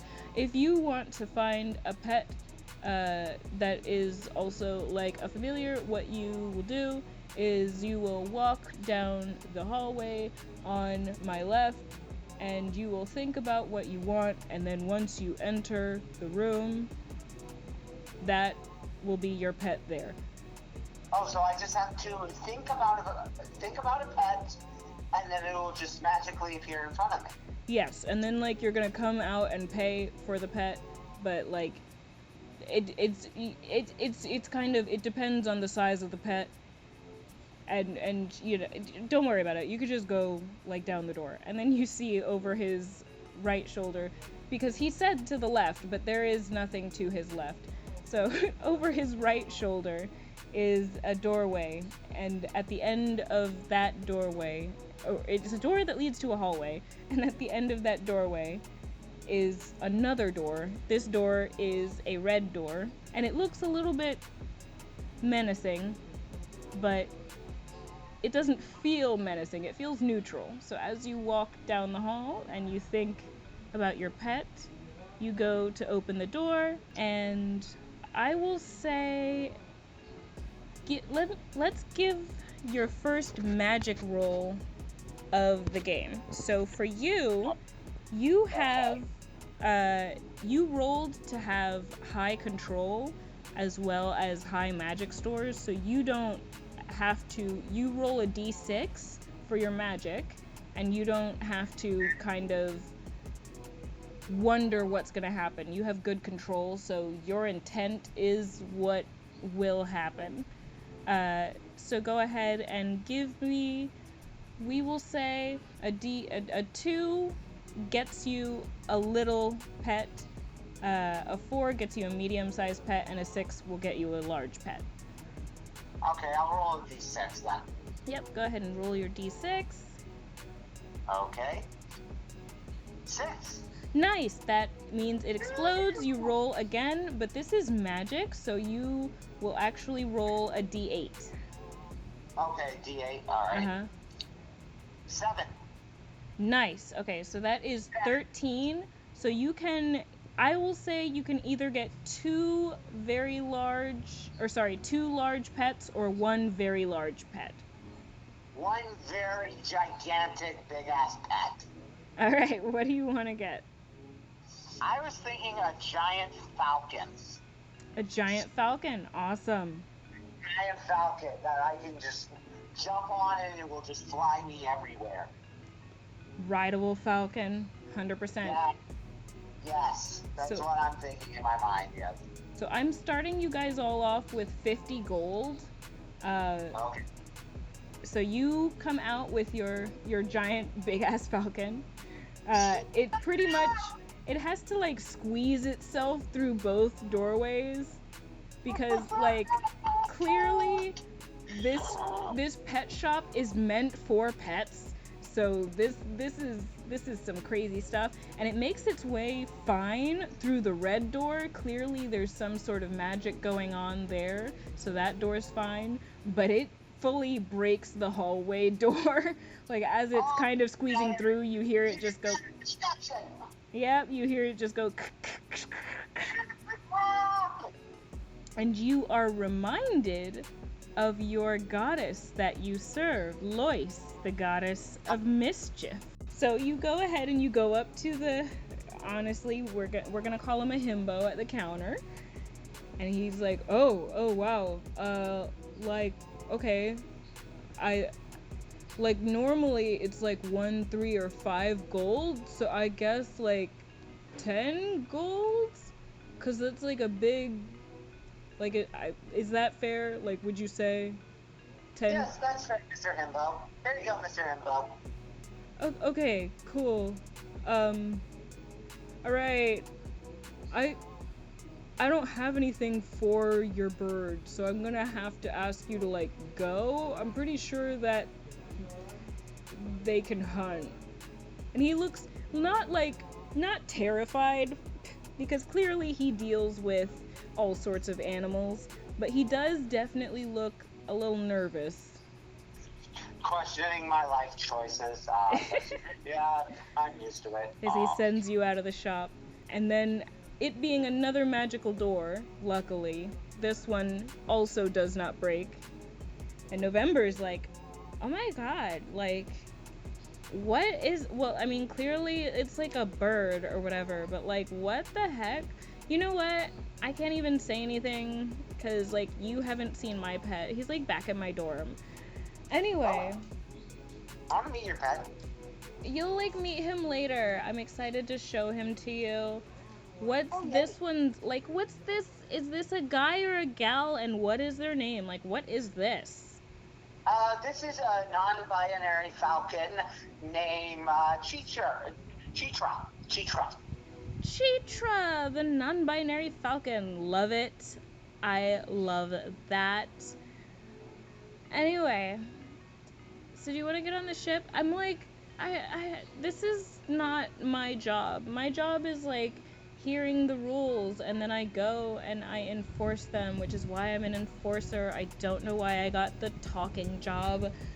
And she like, fully, regardless of, like, what your answer was, she starts to walk back to the ship, because she's just kind of, that's not her, talking is not her job. She's clearly a point me at the enemy and let me go type of person. Bye. Okay. Oh, she, like, turns back. She's like, oh, no, are you not coming with me? Like, I would... I guess we are coming. Yeah, Come on, like, Chitra. no, like, I'll, like, wait for you. So then you go back to the ship. She was walking with you. She just is an impatient person, and she just, if she thinks she knows the answer, she's like, oh, okay, I guess I'm gonna go. Okay. Oh, we're going. Okay. I would love to be like, she'll learn lessons though, but I don't think that she will. Honesty, I like it. Okay. As you walk back towards the gangway, a boyish young man in an oversized jacket and a comfortable but boxy looking kind of hover chair with cartoon alpacas painted on the side, joins your little party. And he goes, sup, to you. But he grabs November's hand, and you see that this must be Mr. Morris, her boyfriend that she was talking about earlier. Oh, I've heard things about you. Oh my gosh, hopefully good things. I try to be... Oh my gosh. Not good things? Am I bad? Great, wonderful things. Oh, okay. Well, if they were bad, I'd have to be like, well, who'd you hear them from? And November goes, oh my god, babe, she's, like, giving you the runaround. She heard them from me, so obviously it's great stuff. Yes. We'll talk later. And he goes, oh, I get you now. I love this. This is fun. This is fun, and I understand. So, and he's just joining you, Mr. Morris. But he goes, I'm Morris DeFrank, by the way. You can call me Morris. You can call me Mr. Morris. Well, and November's like, no, I'm the only one who calls you Momo. So she can call you Mr. Morris. She can't call you Momo. She very clearly knew what he was about to say. It seems like he likes the name Momo, but maybe doesn't understand that that's her special thing. He seems socially a little bit inept, but clearly he is very smart because his like little hover chair, you can look through the compartments and see that his name is signed on the base of the chair as the manufacturer of that chair. So he's made his own little hover chair. Fancy. And he leans over and he goes, "No, the thing is, I actually am lame." And November goes, "Disabled, babe. You're disabled." He goes, "Well, I'm a centaur, so you know when a horse is lame, we call them." She's like, "Disabled," and he's like, "Well, okay. Anyway, I am actually disabled, but this little chair," and he like gets out real quick, and then gets right back in. But he gets out and shows you that he's actually half alpaca under his little blanket that was in his lap. And his chair is a wheeled chair of holding. And what it's holding right now, besides some other scientific things, are his hindquarters. So he sits back down in his chair. And I'm going to say at this point, this all happens in the lobby of the thing. You've made your way up the gangway, so he's not, blocking anybody else's entry. And as he sits, you see like a little robot kind of squeeze its way past his side and say, "Sir, all of the students are on the ship at this point, so we're gonna take off. That's what I heard from the dean." And he goes, oh, all right, Sadie, go ahead and, I guess, get back in there. And he gets up really quickly again so that his little robot can get back into his wheelchair of holding. And he turns to you and he says, "That's SAD T48. That's my parents' bot that they made to protect me. She doesn't do a very good job, but, I do what I can with her."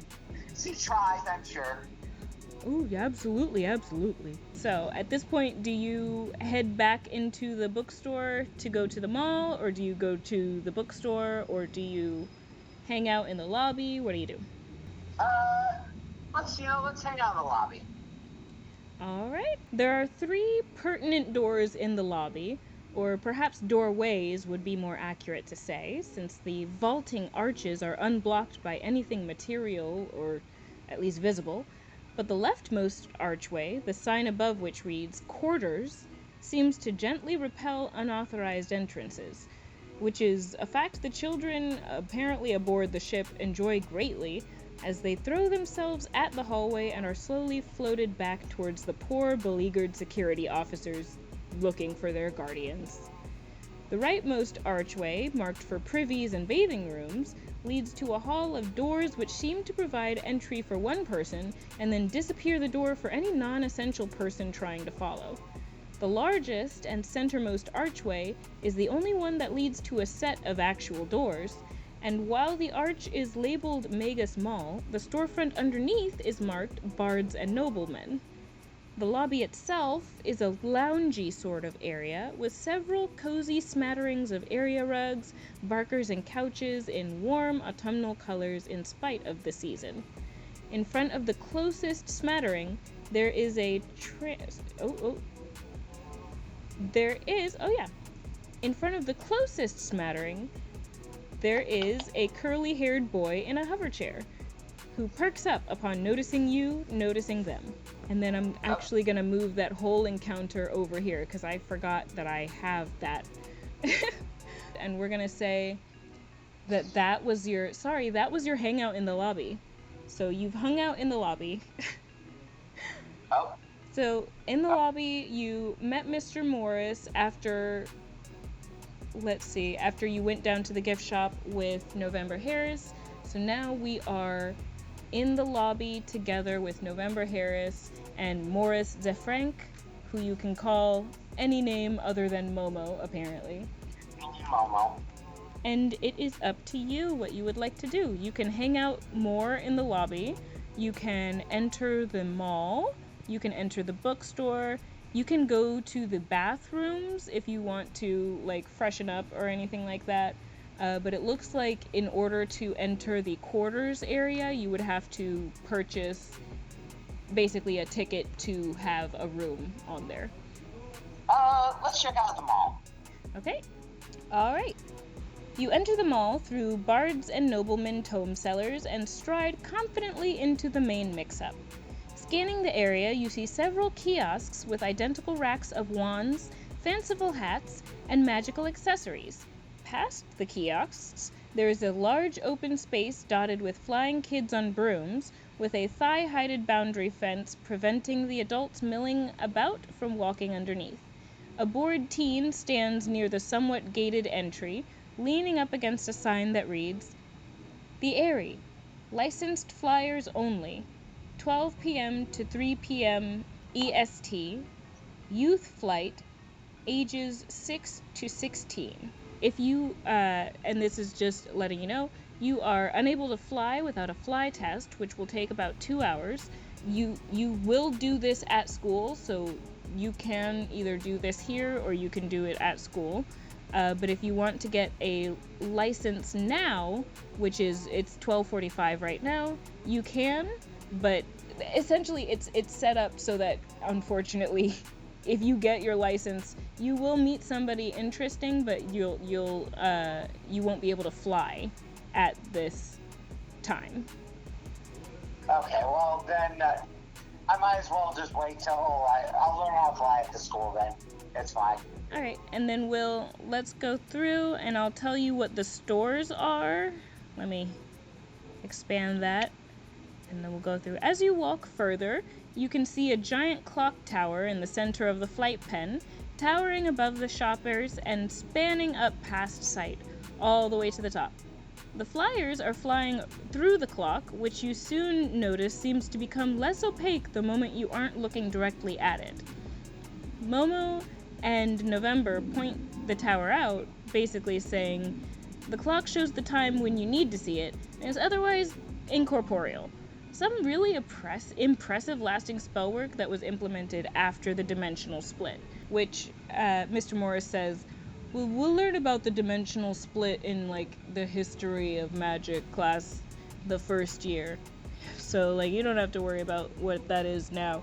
But, I mean, well, you're from the catfolk dimension, actually, so you already knew about the dimensional split. And Well, yes, I've experienced it. Yeah, so no, you already know about it. And I he's... I can teach you a lesson about it. Oh, okay. I mean, you can apply to skip certain classes, so maybe you should apply to skip that one. That's crazy. Yeah, I'll get that one. To your left and right, you are able, and he is talking about something that your character does know about, or maybe doesn't. That's fully up to you. But there are different universes that the magic universe kind of takes place in, because unfortunately it would not make sense for this to take place in our universe with everything that goes on here. And so, yes, this basically was like the dimensions all split a few, like, centuries back. So this is something that, like, your people know about, but it didn't happen in necessarily your, like, parents' time. This would have been, like, your grandparents' or your great-grandparents' time. Okay. Yeah. Anyway, to your left and right, you are able to see the stores within 300 feet clearly and 500 feet vaguely. A mall map is installed in the open space between the doors to the bookstore and the Airy Gate. You may either approach the map for information or simply wander the mall. Let's look at the map.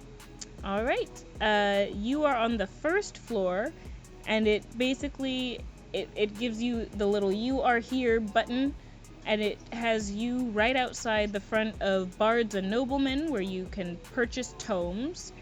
And then it starts on your left, and it seems to make a circle that ends on your right.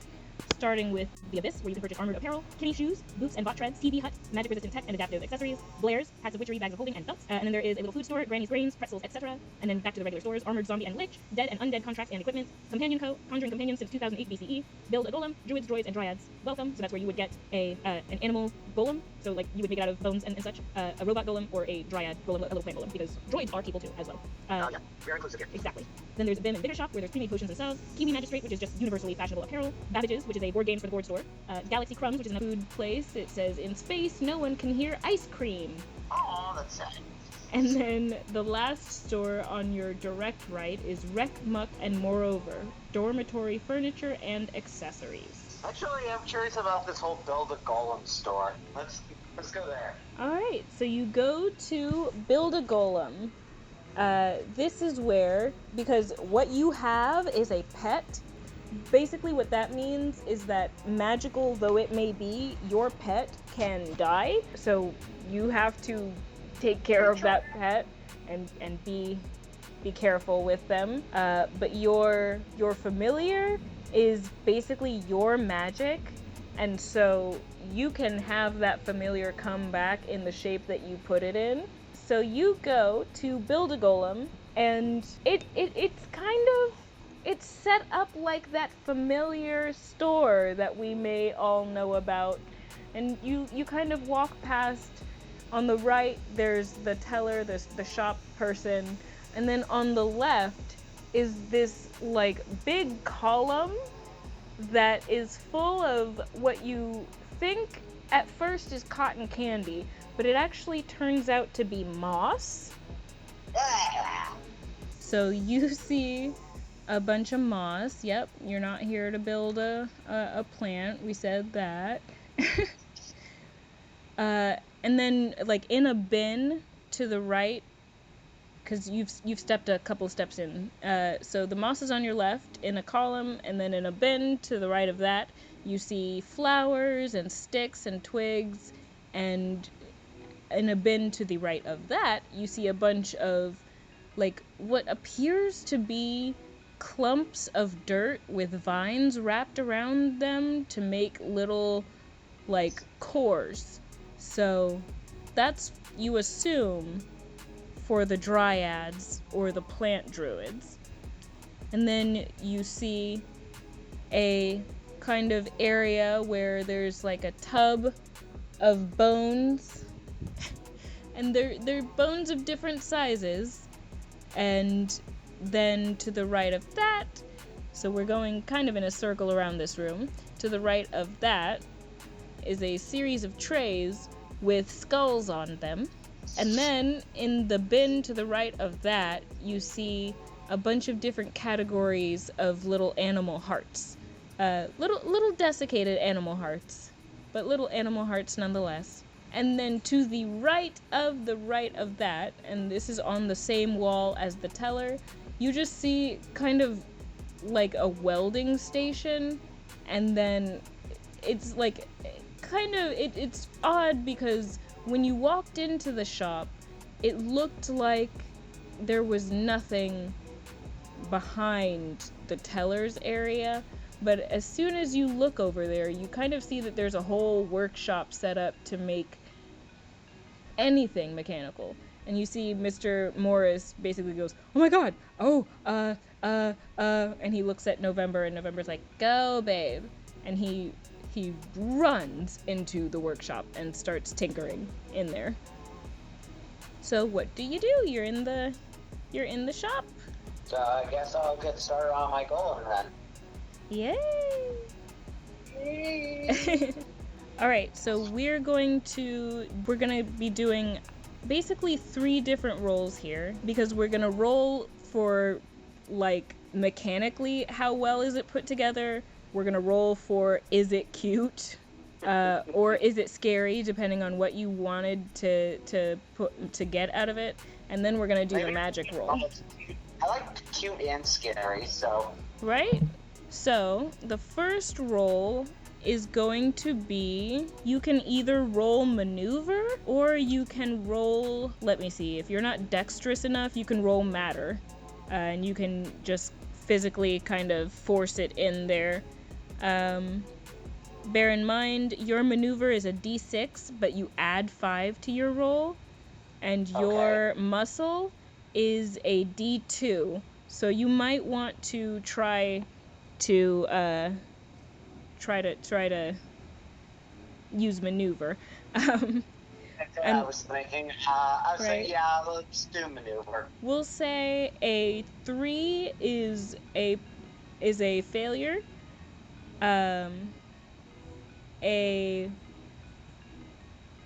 Well, there's no way you can fail, which is great. 3 is a failure.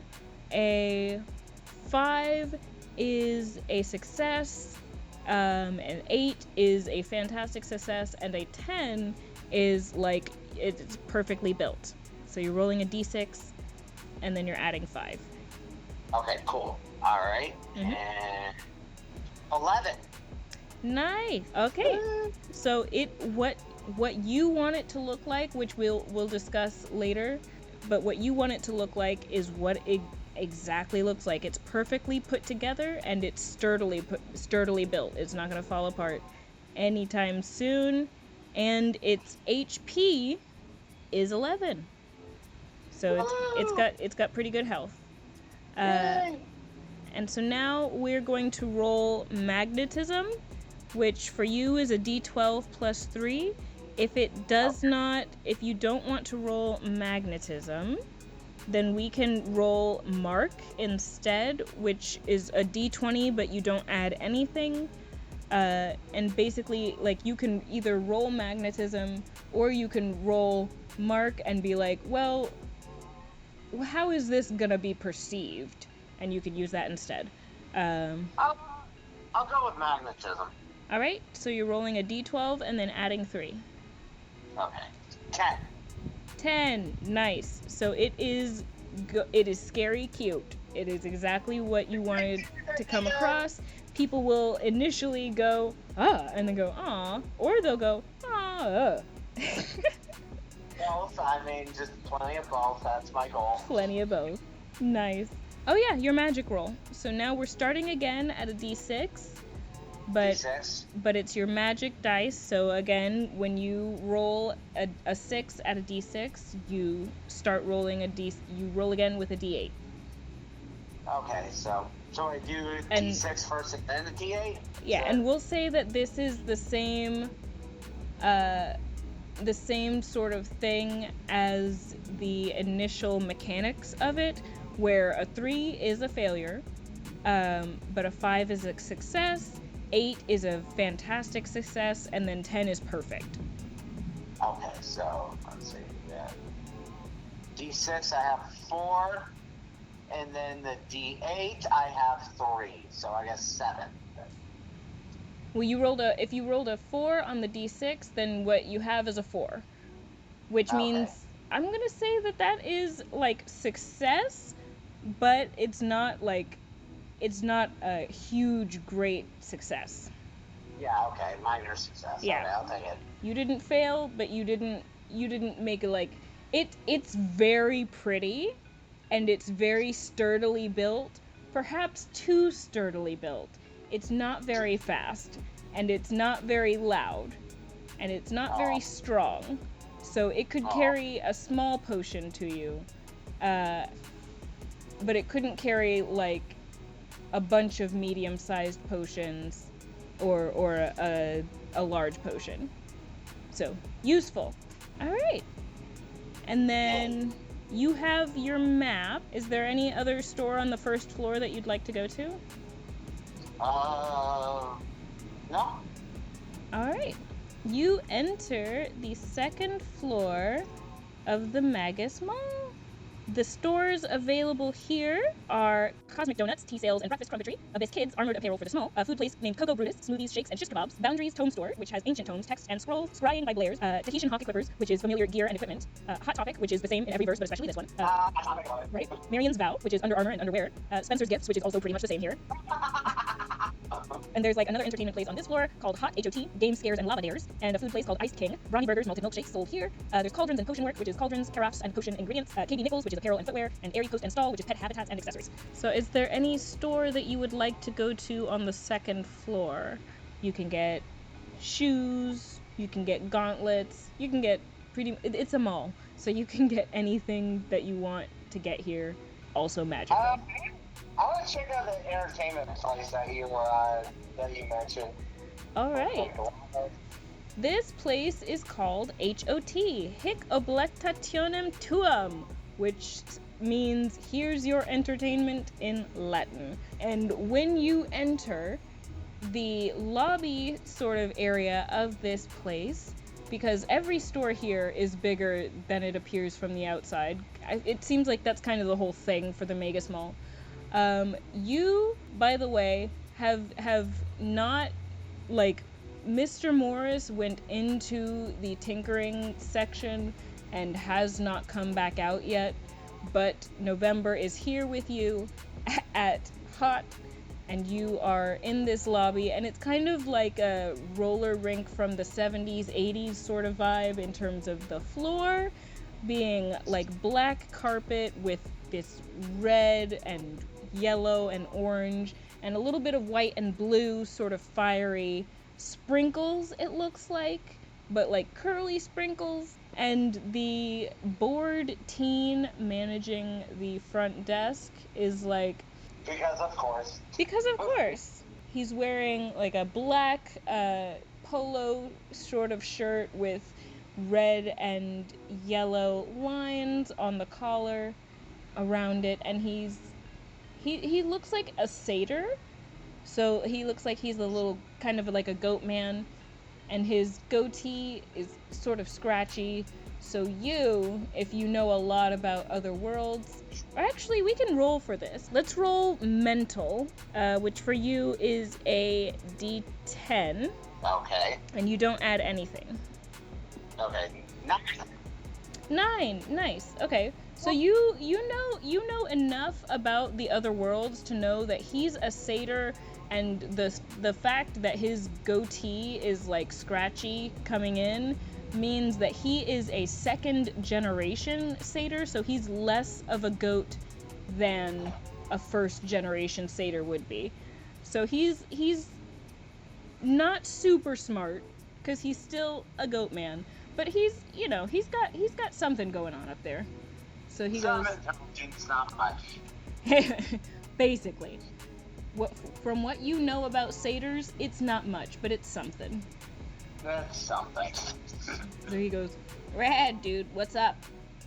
Do you wanna play one of the games in one of the rooms, or do you want to buy one of the games for, like, it looks like you're a freshman, so like, do you want something for your dorm? Do you even know what dorm you're in yet?"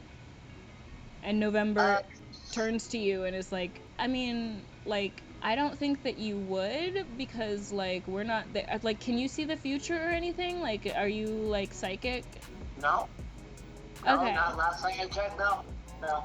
Okay, so like, don't be rude, Connor, because she doesn't know what her dorm is yet. Like, she's not psychic.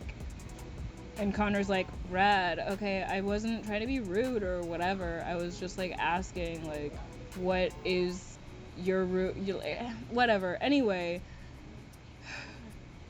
I just was wondering if you knew what size your dorm was yet, but since you don't, like, whatever. It's whatever. Anyway, do you want to buy a game or play The Floor is Lava?" Ooh, the floor is lava. We're playing the floor is lava. Okay, so like, there's this like waiver, and it's like 5 silver to play. So can you like sign the waiver and then like pay the money, and then you can go into like the room to play? Ooh, signing a waiver, that means it's safe. And you see that November signs a waiver and with you and puts down her 5 silver, which is like half of a gold piece is 5 silver. So yeah, you put down your 5 silver and you sign your waiver to go play The Floor is Lava. And Connor, who apparently November knows, comes out from behind the counter, and you see that like, even though he is a second generation satyr, he is of the, like, satyrs. Some satyrs wear pants and some don't. and this guy is of the satyrs that don't wear pants. So, but he has little goat legs, so you're not seeing his business or anything like that. And all satyrs have been asked to, at the very least, wear loincloths. So he's got, he's got that going on. It's just, you see his little furry goat butt, but that's all. Okay, fair enough. So you go ahead and you follow Connor to one of the back rooms, and he opens the door for you, and he seems to be kind of still a little butthurt by November chewing him out. And so he just kind of opens the door and walks off. And November is like, "Oh my god, Connor, you are such a baby." And she turns to you and she's like, "Okay, I'll explain this to you."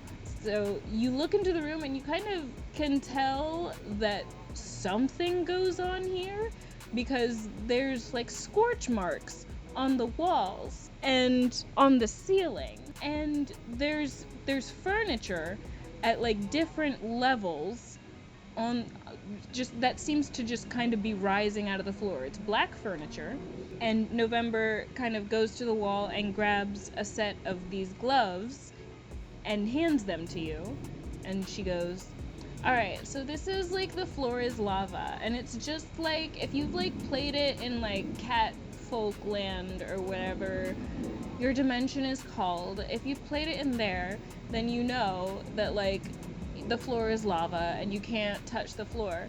So that's the same rules here, but here what you do is you also throw lava at each other, and so you can get hurt, but these rooms are special. You can't die. So if you are gonna die, what happens is you're teleported safely to the front desk, and then you pay money to get healed up.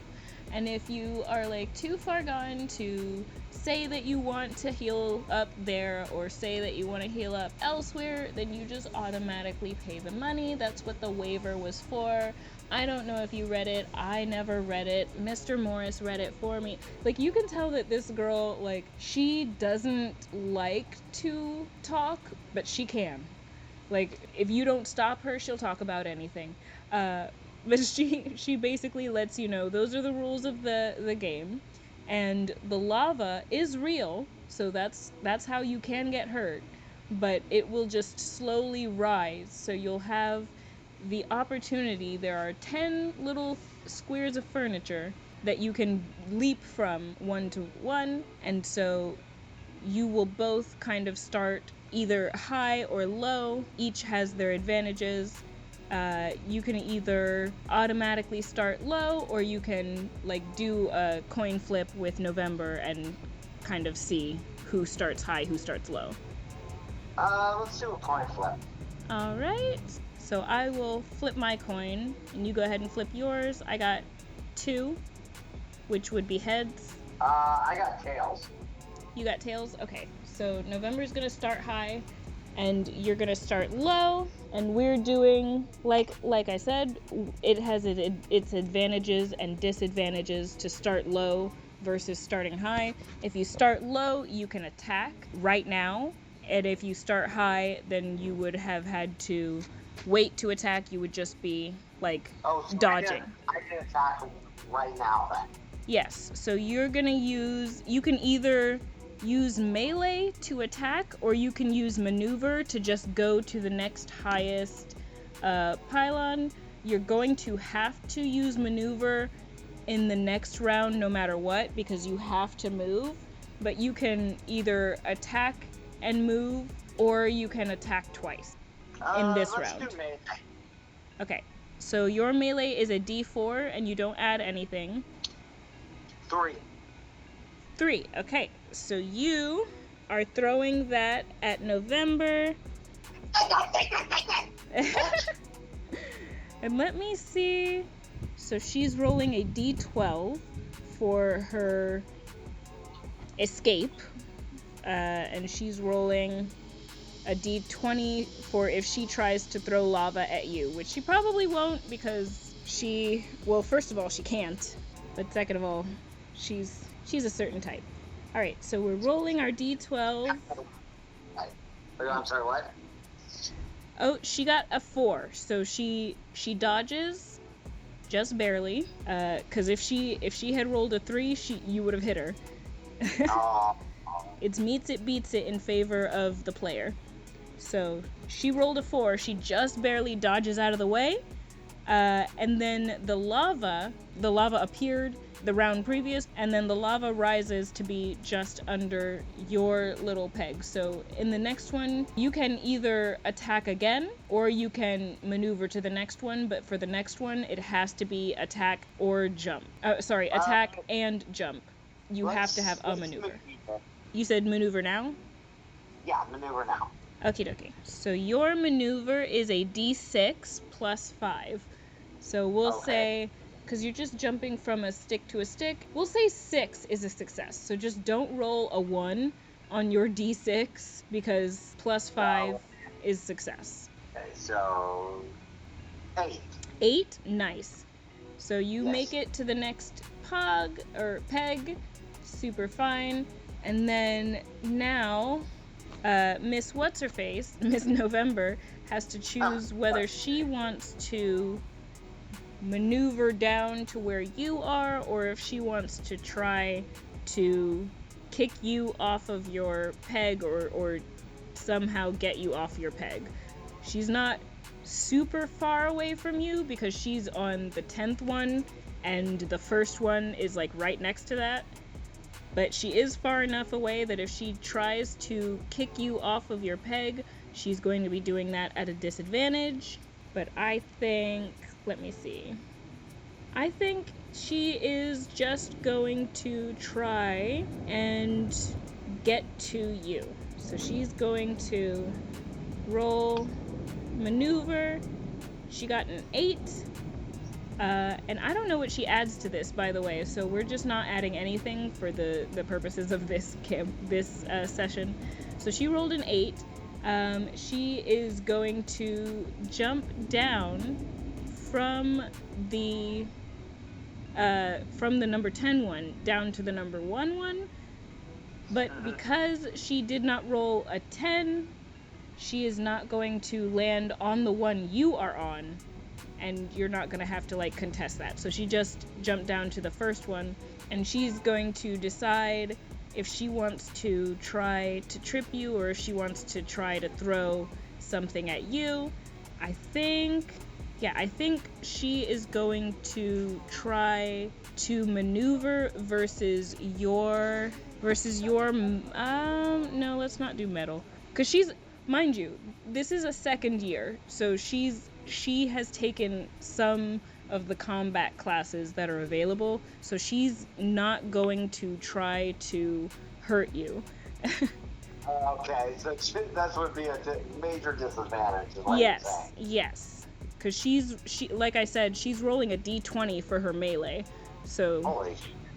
Yeah. Let me see.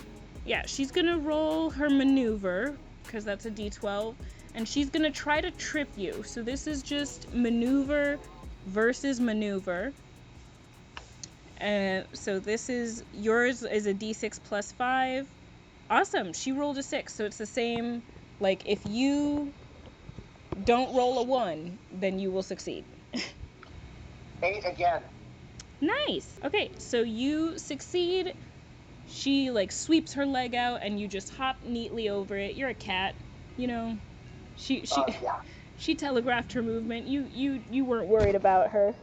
Now you are both here and you are going first because the lava's about to rise. So you can either attack or move up. Or rather, yes, okay. So, again, your maneuver is a d6 plus 5, and just don't roll a 1. I rolled an 8 again! Nice! You're just rolling 8s, man. It's just your time. 8s out of 8s. You know, that's a lucky number. That's my lucky number. Alright, there we go, lucky. Alright, so you make it neatly to the 3rd peg up. So you're on 3 out of 10. November is on 1 out of 10 right now. And November is going to have to make an emergency move. She's going to have to take her reaction to jump up because the lava's rising right now. Because if you recall, it rises after your attack. So, she rolled a 2. She rolled a 2, so let me see. Her medal is, she's rolling a d20 for her medal, and we're gonna say that if she rolls a 1, she immediately, she loses. We're gonna say anything actually below a 5, she automatically loses. Anywhere from 5 to 10, she is, injured, but she's fine. Or, sorry, yes, 5 to 10, she's got a bad injury. 10 to 15, she's injured, but she's fine. And 15 to 20, she's, not injured at all. So, we're gonna roll her medal. Hello!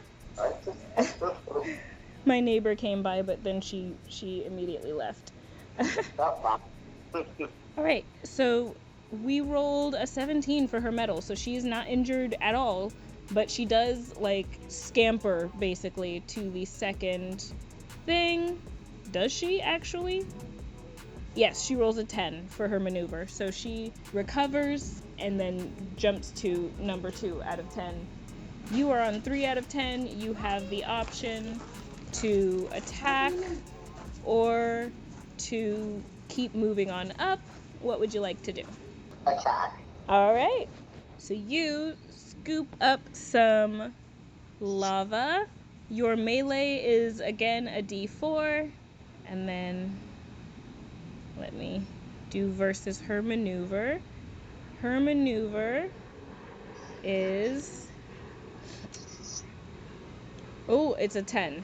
So you would have to explode to hit her, but it could happen. Alright, we'll see what happens here. And What did you roll? I got a 1. Oh no! So the lava burns your fingers a little bit, and you drop it back into the lava. You have one minor little injury, but you're totally fine. Oh, totally fine, okay. Yeah. Yeah, you just got one little injury. You don't lose any HP. Basically, once you get 3 of those little injuries, then you have a big injury. And then once you get 2 of those big injuries, then you have to go back to the front desk to get healed. Wow. Alright, so let's see. Now it's November's turn. She's on the second one. You're on the third one. I think she's going to try to do a big maneuver and get to the fourth one, because she doesn't want to be under you anymore. She does not make it. She rolls a 4, and I was gonna say that 10 is a success. So she doesn't roll a 3, which basically would mean that she would hurt herself. She doesn't roll 7 below a success, but as that big maneuver fails, she can either attack or she can try again. Let me see. I think she's gonna be smart, and she's just gonna try to get back to the 10th one, which is gonna be an easier get, which is actually silly because she rolled a 12, which means she rolls again, and she rolled another 12. Holy sh! Okay. And then she rolled a 7, so 24 plus... She rolled a 31. I'm gonna say that she jumps to number 5. That way she's not blocking off your thing. She doesn't get what she necessarily wanted, which was blocking off your way to get higher, but she does get the one thing she really wanted, which is to get away from the lava.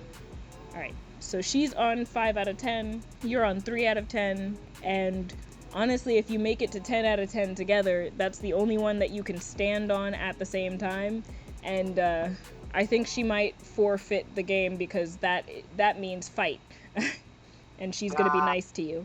But yeah, she's on 5 out of 10, you're on 3 out of 10, she's used up both of her movements because of that failure, So now it is your turn again. You can either move up and then the lava will move and then you will do whatever, or you can wait and see if you want to attack twice.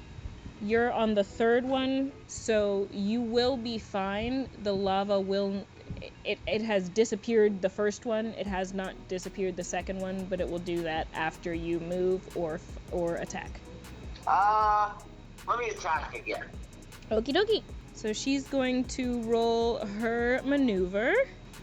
Oh, she rolled a 5. So if you roll a 4 and then...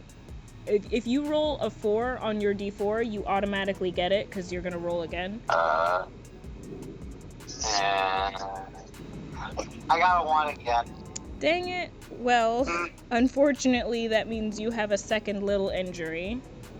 Oh, wait. She rolled a 5, and so that's not 7 more than your thing. Okay, so no. You're not injured, but you don't... Well, you have twice that you can be really hurt, and so things add up, but you're fine. You just have 1 little injury out of 5. So now you can either move or attack again. If you do not move this time, then your move will have to be the first thing that you do the next turn that you have, but you, like I said, you can stay there and attack again. It's up to you. Let's move. Okay.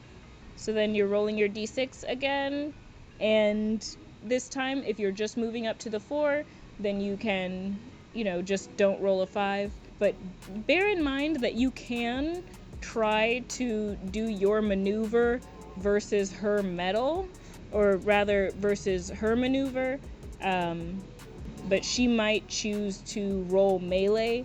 So you can at any time roll maneuver to try to sweep her off of her peg, but if she chooses to fight back, she is rolling a d20 for that. Alright. 11.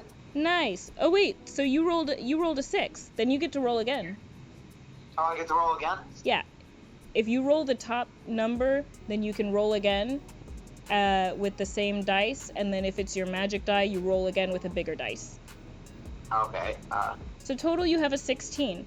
So I'm going to say, because you've gotten more than 7 above what a success was, you can pick any peg to jump to, except, of course, the numbers 1 or 2, which are both under lava.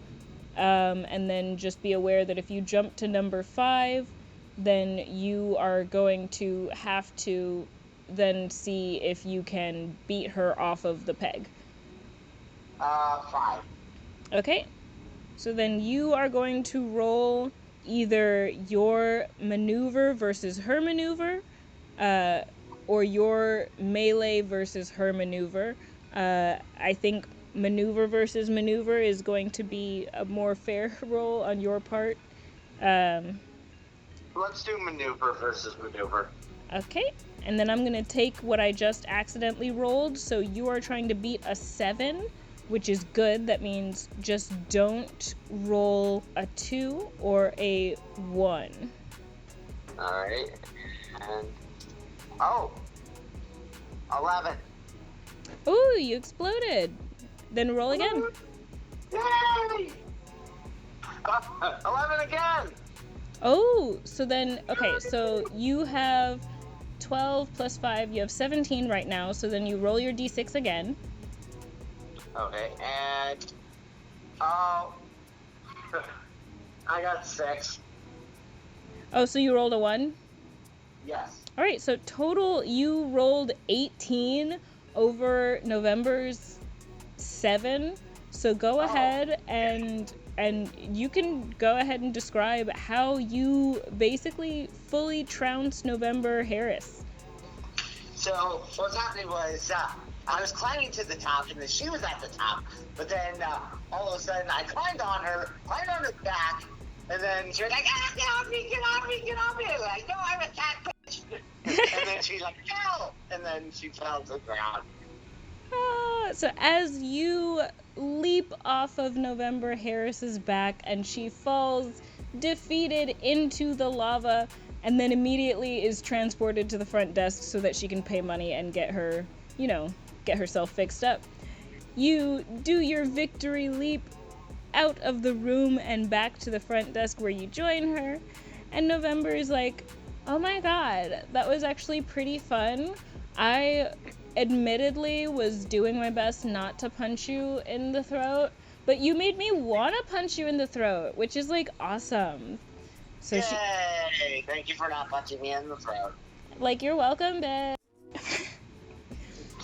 November is like super thrilled with the game that you played. You have made a solid friend, and you can kind of tell that she's impressed that not only did you beat her, but she was kind of considering maybe actually fighting you for a second. So she's fully impressed, and with her being impressed and loving you comes Mr. Morris. When he comes out of the Build-A-Golem workshop, he comes out with a little mechanized hummingbird, and he goes, hey Ember, look, I made a bird. Her name's Flutterwhiddle, 'cause she reminds me of you. And you see that November kind of blushes at like both the name and him making a display, an actual public display of affection. So she's a little bit embarrassed, but she's like, oh my god, thank you, you're so sweet. And she kind of like almost runs off to the 3rd floor. And so you both join her in the elevator to the 3rd floor, and she's pet her test, she's calmed down, she's not as embarrassed, and she's like, oh my god, thank you again. So you ride up, and you see that the food court is kind of barren, like not of people, like there are a lot of people, but you just would expect there to be like tables where people can sit and eat food, and like there are shops, but you would think that those shops would have signs saying what is available there to eat, but instead it's kind of just a bunch of neon lighting and a lot of people standing shoulder to shoulder in a very dark room, and they're all facing the center of the room, which normally covers basically the flight thing, but you look at kind of the clock that disappears when you're not looking at it, and you see that it's 3 o'clock. So after the youth flight, what was supposed to happen? You're not sure, but it seems like maybe this? It appears the food court has been taken over by an idol group, and 5 resurrected or otherwise brought back to life young ladies appear on a stage in the center of that flight ring. And as you kind of start walking towards that area, you are interrupted by a mechanic little kind of ghost, but she has a clockwork heart that's glowing in the center of her misty sort of body, and her like head is half made out of this oily dark smoke and half out of what appears to be like a doll's face with a glowing eye in the center of it. And she goes, oh my god, is it another frickin' Aurarian student? You guys are just the worst. You're violent and you're weird. Ugh. And that's all. That's all for this one. Yay. That was really fun. And that is the first episode of our first campaign. I'm hoping that if things go the way I want them to go, you will see us again on the 13th with the second episode and our latter half of our gang, our crew, our party. And if things don't go the way that I want, then you'll see us in November, and we'll only be working with us 3. So fingers crossed you'll see us in 3 days. Enjoy!